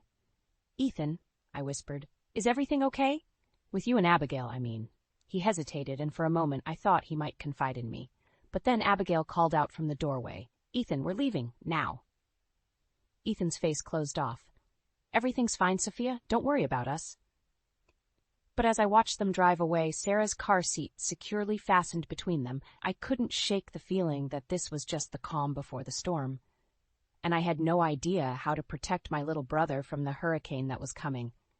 The mall was bustling with Saturday shoppers, but all I could focus on was the growing pit in my stomach. I'd agreed to meet Ethan and his family here, hoping to mend some of the rifts that had been growing over the past few months. But as I scanned the food court, I saw only Ethan, slumped over a table with little Sarah squirming in his lap. Ethan? I called out, weaving through the crowd. Where's Abigail? He looked up, dark circles under his eyes. She's not coming, said she had a headache. I bit back a sigh. Another excuse, another missed family outing. Well, we're here now. Why don't we take Sarah to the playground? As we walked, Ethan's shoulders sagged. I don't know what to do anymore, Sophia. It's like Abigail's a completely different person. We reached the indoor playground, and Sarah immediately toddled off towards the slide. I watched her go, my heart aching for the little girl caught in the middle of all this. What do you mean? I asked, though I had a sinking feeling I already knew. Ethan ran a hand through his hair. She's never home. When she is, she's always on her phone. And the way she looks at Sarah sometimes, it's like she resents her. I felt a chill run down my spine. Ethan, that's serious. Have you tried talking to her? He let out a bitter laugh. Talking? We barely speak anymore. And when we do, it always ends in a fight. As we watched Sarah play, I couldn't shake the feeling that something was terribly wrong. The happy family I'd envisioned for my brother was crumbling before my eyes. Suddenly, Ethan's phone buzzed. He glanced at it, his face darkening. It's Abigail. She wants me to come home now, says it's an emergency. Do you want me to come with you? I offered, already dreading the answer. He shook his head. No, I'd better handle this alone. Can you watch Sarah for a bit? I nodded, watching as he hurried away. Sarah came running back, her little face scrunched up in confusion. Where'd Daddy go? He'll be back soon, sweetie, I said, forcing a smile. How about we get some ice cream? An hour later, I was starting to worry. Ethan wasn't answering his phone, and Sarah was getting fussy. I decided to drive her home, hoping to catch Ethan there. As we pulled up to their house, I noticed an unfamiliar car in the driveway. My heart raced as I unbuckled Sarah and approached the front door. I was about to knock when I heard raised voices from inside. Curiosity got the better of me, and I peered through the window. What I saw made my blood run cold. Abigail was there, locked in a heated embrace with a man I'd never seen before. They were kissing passionately, oblivious to the world around them. I stumbled back, my mind reeling. Abigail was having an affair. The pieces suddenly fell into place. The missed family gatherings, the constant phone checking, the resentment towards Ethan and Sarah. Just then I heard the screech of tires. Ethan's car came barreling down the street, skidding to a stop in front of the house. He leapt out, his face a mask of fury. "Ethan, wait!" I called out, but it was too late. He stormed past me and threw open the front door. The shouting that erupted from inside the house made Sarah start to cry. I held her close, my heart breaking for my brother and this innocent child. As the yelling intensified, I knew I had to make a decision. Should I intervene, potentially making things worse, or should I take Sarah and leave, sparing her from this ugly scene? With shaking hands, I pulled out my phone and dialed David's number. "I need you to come get us," I said, my voice trembling. "It's bad, David. Really bad." As I hung up, I looked down at Sarah's tear-stained face. In that moment, I made a silent vow. No matter what happened, I would protect this little girl. Even if it meant going against my own brother and the family I'd always known. The storm I'd been dreading had finally arrived, and I had a sinking feeling that none of us would emerge unscathed. The shrill ring of my phone jolted me awake. Blinking in the darkness, I fumbled for the device, my heart racing as I saw Ethan's name on the screen. "Ethan?" I answered, my voice thick with sleep. "What's wrong?" His words came out in a rush, choked with emotion. "Sophia, I need you. Can you come over, please?" I was already out of bed searching for my clothes. "I'm on my way, just hold on, okay?" The drive to Ethan's house was a blur. As I pulled up, I saw him sitting on the front steps, his head in his hands. The sight of my little brother looking so broken made my chest ache. "Ethan," I called softly, approaching him. "What happened?" He looked up, his eyes red-rimmed and hollow. "It's over, Sophia. Abigail and we're getting divorced." The words hit me like a physical blow. Despite everything I'd seen and suspected, hearing it out loud made it painfully real. "Oh, Ethan?" I whispered, sitting beside him and pulling him into a hug. "I'm so sorry." He clung to me, his body shaking with silent sobs. We sat there for what felt like hours, the weight of his pain settling over us like a heavy blanket. Finally, Ethan pulled away, wiping his eyes. "There's more," he said, his voice barely audible. "Abigail, she's leaving, taking Sarah with her." I felt a surge of anger. "She can't do that. Sarah's your daughter, too." Ethan's face crumpled. "Is she, though?" My blood ran cold. "What do you mean?" He took a shuddering breath. "Abigail confessed. Sarah, she might not be mine." The world seemed to tilt on its axis. I gripped the porch railing, trying to steady myself. "Are you sure? Have you done a paternity test?" Ethan shook his head. "Not yet. But Abigail swears it's true. Says it's why she's been so distant, why she couldn't bond with Sarah. The guilt was eating her alive." My mind raced, thinking back to that day at the mall, the man I'd seen Abigail with. Had it been going on that long? Or was there someone else? "What are you going to do?" I asked, dreading the answer. Ethan's eyes met mine, filled with a mixture of pain and determination. "I'm going to fight for Sarah. No matter what a test might say, she's my daughter. I've loved her since the day she was born."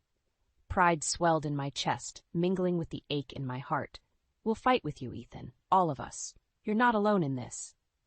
He nodded, a ghost of a smile touching his lips. "I know. That's why I called you first. I need your help telling Mom and Dad." The thought of breaking this news to our parents made my stomach churn, but I knew it had to be done. "Of course, we'll do it together." As we sat there, planning our next steps, a terrible realization dawned on me. I knew about Abigail's affair. I'd seen it with my own eyes, and I'd said nothing. Guilt crashed over me like a tidal wave. Could I have prevented this if I'd spoken up sooner? Had my silence contributed to the destruction of my brother's family? Ethan must have sensed my inner turmoil. "Sophia, what is it?" I opened my mouth, the truth on the tip of my tongue, but looking at Ethan's broken expression, I couldn't bring myself to add to his pain. Not now, when he needed me to be strong. Nothing. I lied, hating myself for it. I'm just processing everything. As the sun began to rise, casting a pale light over Ethan's tear-stained face, I made a silent vow. I would do whatever it took to help my brother through this, even if it meant carrying the weight of my own secret. But as we stood to go inside, I couldn't shake the feeling that my silence might come back to haunt us all. The aroma of freshly baked apple pie filled the air as I bustled around the kitchen, preparing for our monthly family dinner. It had been 6 months since Ethan's divorce, and tonight he was bringing someone new to meet us. My stomach churned with a mixture of excitement and apprehension. "Sophia, honey, do you need any help?" Mom called from the living room. "I'm fine, Mom," I replied, wiping my hands on my apron. "Just finishing up." As I set the last dish on the table, the doorbell rang. My heart leaped into my throat. This was it. I heard Dad's booming voice. "Ethan, my boy, come in, come in." Taking a deep breath, I stepped into the living room. Ethan stood there, looking happier than I'd seen him in years. Beside him was a petite woman with warm brown eyes and a shy smile. "Everyone," Ethan said, his voice filled with pride. "This is Rachel." Rachel waved timidly. "It's so nice to meet you all. Ethan's told me so much about you." As we settled around the dinner table, I couldn't help but study Rachel. She was attentive, laughing at Dad's corny jokes and asking Mom about her garden. But most importantly, she looked at Ethan like he hung the moon. "So, Rachel," I said, passing her the mashed potatoes, "how did you and Ethan meet?" Rachel's eyes lit up. "Oh, it was the funniest thing. We literally bumped into each other at the grocery store." I dropped my basket. Oranges went everywhere. As she recounted the story, Ethan reached over and squeezed her hand, a gesture so tender it made my heart ache. This was what he deserved, what I'd always wanted for him. But as the evening wore on, a nagging voice in the back of my mind wouldn't be silenced. What about Sarah? What about the paternity test Ethan had mentioned but never followed through on? When Rachel excused herself to use the restroom, I seized the opportunity. "Ethan," I whispered, leaning closer to him, "have you told Rachel about everything?" His smile faltered. "Not yet." "I will, Sophia. I need more time." Before I could respond, Rachel returned, and the moment was lost. As we were clearing the dishes, my phone buzzed. I glanced at it, nearly dropping the plate I was holding. It was a text from Abigail. "We need to talk. It's about Sarah. Meet me tomorrow at the park." My hands shook as I shoved the phone back in my pocket. What could Abigail possibly want? And why now, when things were finally looking up for Ethan? "Sophia?" David's concerned voice broke through my thoughts. "You okay?" I forced a smile. "Fine, just tired." As we said our goodbyes, Rachel hugged me tightly. "Thank you for such a wonderful evening. I'm so happy to finally be a part of this family." Her words hit me like a punch to the gut. She had no idea about the storm clouds gathering on the horizon. That night, as I lay in bed, my mind raced. Should I tell Ethan about Abigail's text? Should I meet her alone? And what about Rachel? She seemed so perfect, so right for Ethan. But she was walking into a situation far more complicated than she realized. I turned to look at David, peacefully sleeping beside me. How I wished I could share this burden with him. But I'd made a promise to Ethan, a promise of silence that was becoming harder to keep with each passing day. As the first light of dawn crept through the curtains, I made my decision. I would meet Abigail. I would hear what she had to say. And then, no matter the consequences, I would tell Ethan everything. About the affair I'd witnessed, about this mysterious meeting, about the doubts that had been eating away at me. It was time for the truth, no matter how painful it might be. Because if there was one thing I'd learned, it was that secrets had the power to destroy everything we held dear. With a heavy heart, I reached for my phone and typed out a response to Abigail. "I'll be there." The park bench felt cold beneath me as I waited, my heart pounding in my chest. I hadn't told anyone about this meeting with Abigail, not even David. The weight of secrets was becoming unbearable. I spotted her approaching, Sarah's tiny hand clasped in hers. My niece had grown so much, her curls bouncing as she toddled along. The sight of her made my throat tighten. "Sophia," Abigail said, her voice clipped. "Thank you for coming." I nodded, unable to find words. Sarah looked up at me with curious eyes, and I forced a smile. "I'll make this quick," Abigail continued. "I'm moving to California, and I'm taking Sarah with me." The world seemed to tilt on its axis. "What?" You can't just...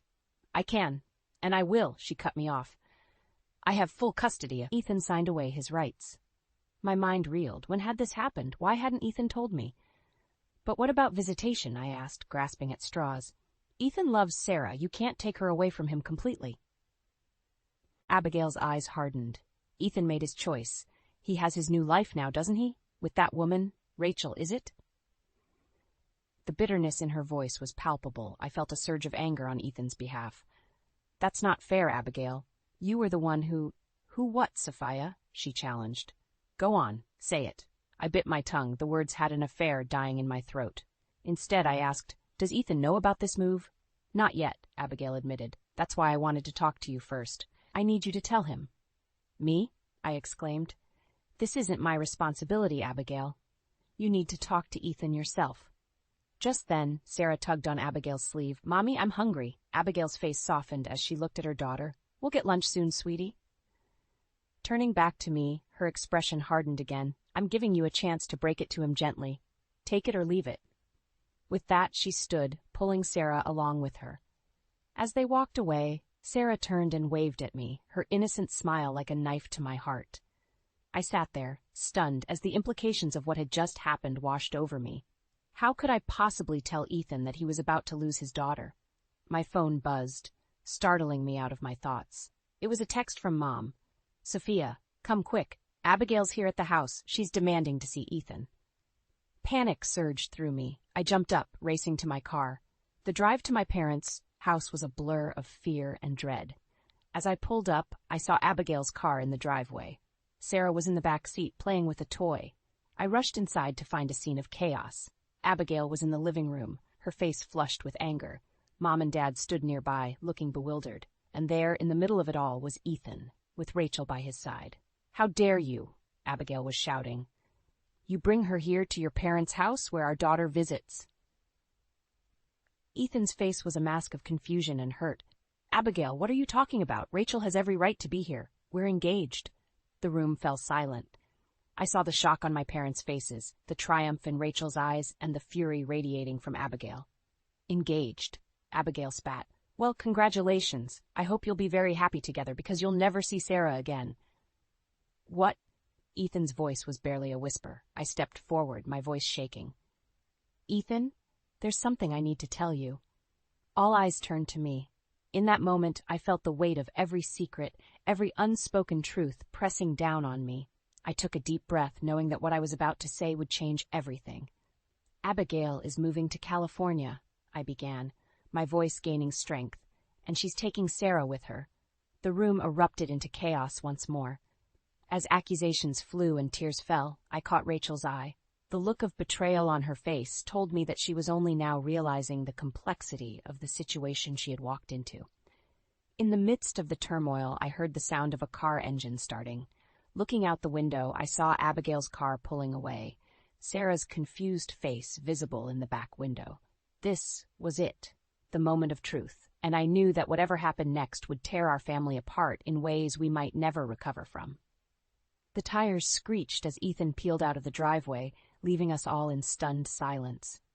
Rachel stood frozen, her eyes wide with shock. Mom and Dad exchanged worried glances, and I felt the weight of responsibility crushing down on me. I have to go after him, I said, grabbing my keys. Sophia, wait, Rachel called out, her voice trembling. What's going on? What aren't you telling me? I hesitated, torn between chasing after Ethan and explaining the situation to Rachel, but there was no time. I'm sorry, Rachel. I'll explain everything later, I promise. The drive to Abigail's house was a blur of panic and regret. How had things spiraled so out of control?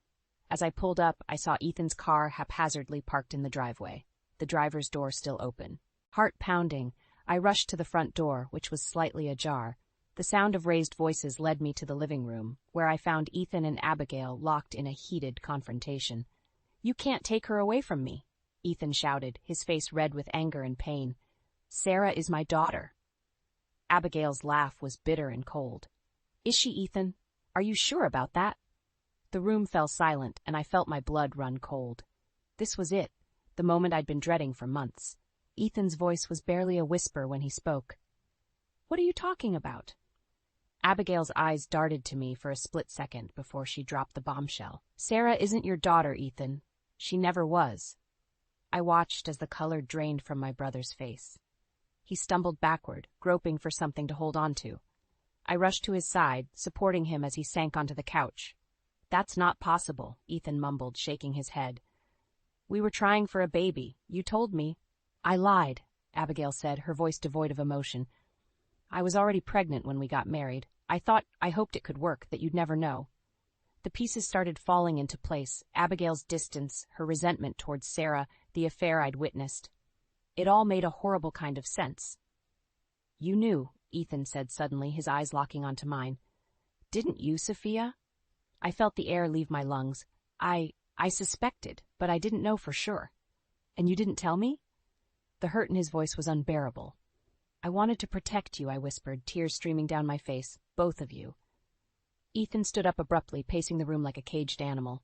Who's the father? He demanded, turning to Abigail. She looked away, refusing to answer. It's the man I saw you with at the mall, isn't it? I blurted out, unable to keep the secret any longer. The one you were kissing. Abigail's head snapped up, her eyes wide with shock. You saw us? Ethan's laugh was hollow and pained. So everyone knew but me. Is that it? The sound of a car door slamming made us all jump. Through the window, I saw Rachel getting out of a taxi, her face a mask of determination. Oh, God, I breathed. Ethan, Rachel's here. As if on cue, the doorbell rang.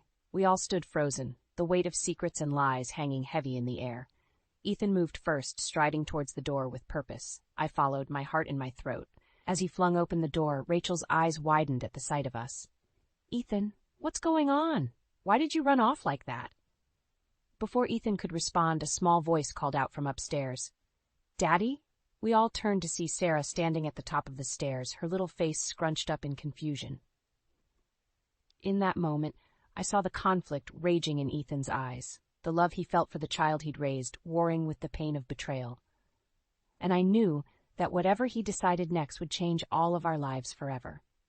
Rachel, Ethan said, his voice thick with emotion, there's something I need to tell you. About Sarah. About everything. As Rachel stepped inside, closing the door behind her, I braced myself for the storm that was about to break. The truth was finally coming out, and there was no telling what would be left standing when it was over. The weeks following Ethan's revelation were a whirlwind of emotions and difficult conversations. I watched my little brother struggle with the weight of his new reality, torn between his love for Sarah and the pain of Abigail's betrayal. Today we were all gathered at my parents' house. Ethan, Rachel, David, Mom, Dad, and me. The tension in the air was palpable as we waited for Abigail to arrive with Sarah. Are you sure about this? I asked Ethan softly, placing a hand on his arm. He nodded, his jaw set with determination. I have to do this, Sophia. For Sarah, for all of us. The doorbell rang and we all held our breath. Mom went to answer it, and moments later, Sarah came bounding into the room, her face lighting up at the sight of Ethan. Daddy! She cried, throwing herself into his arms. I watched as Ethan hugged her tightly, his eyes glistening with unshed tears. Rachel stood nearby, her expression a mix of love and uncertainty. Abigail entered the room, her face guarded. Ethan, she said stiffly, I hope you've reconsidered your decision. Ethan stood, still holding Sarah. I haven't, Abigail. Sarah deserves to know the truth, and she deserves to have all of us in her life. Even though she's not your biological daughter, Abigail challenged. Especially because of that, Ethan replied firmly. Biology doesn't make a family, love does. I felt a surge of pride for my brother. Despite everything, he was choosing love over anger, forgiveness over resentment. Rachel stepped forward, taking Ethan's hand.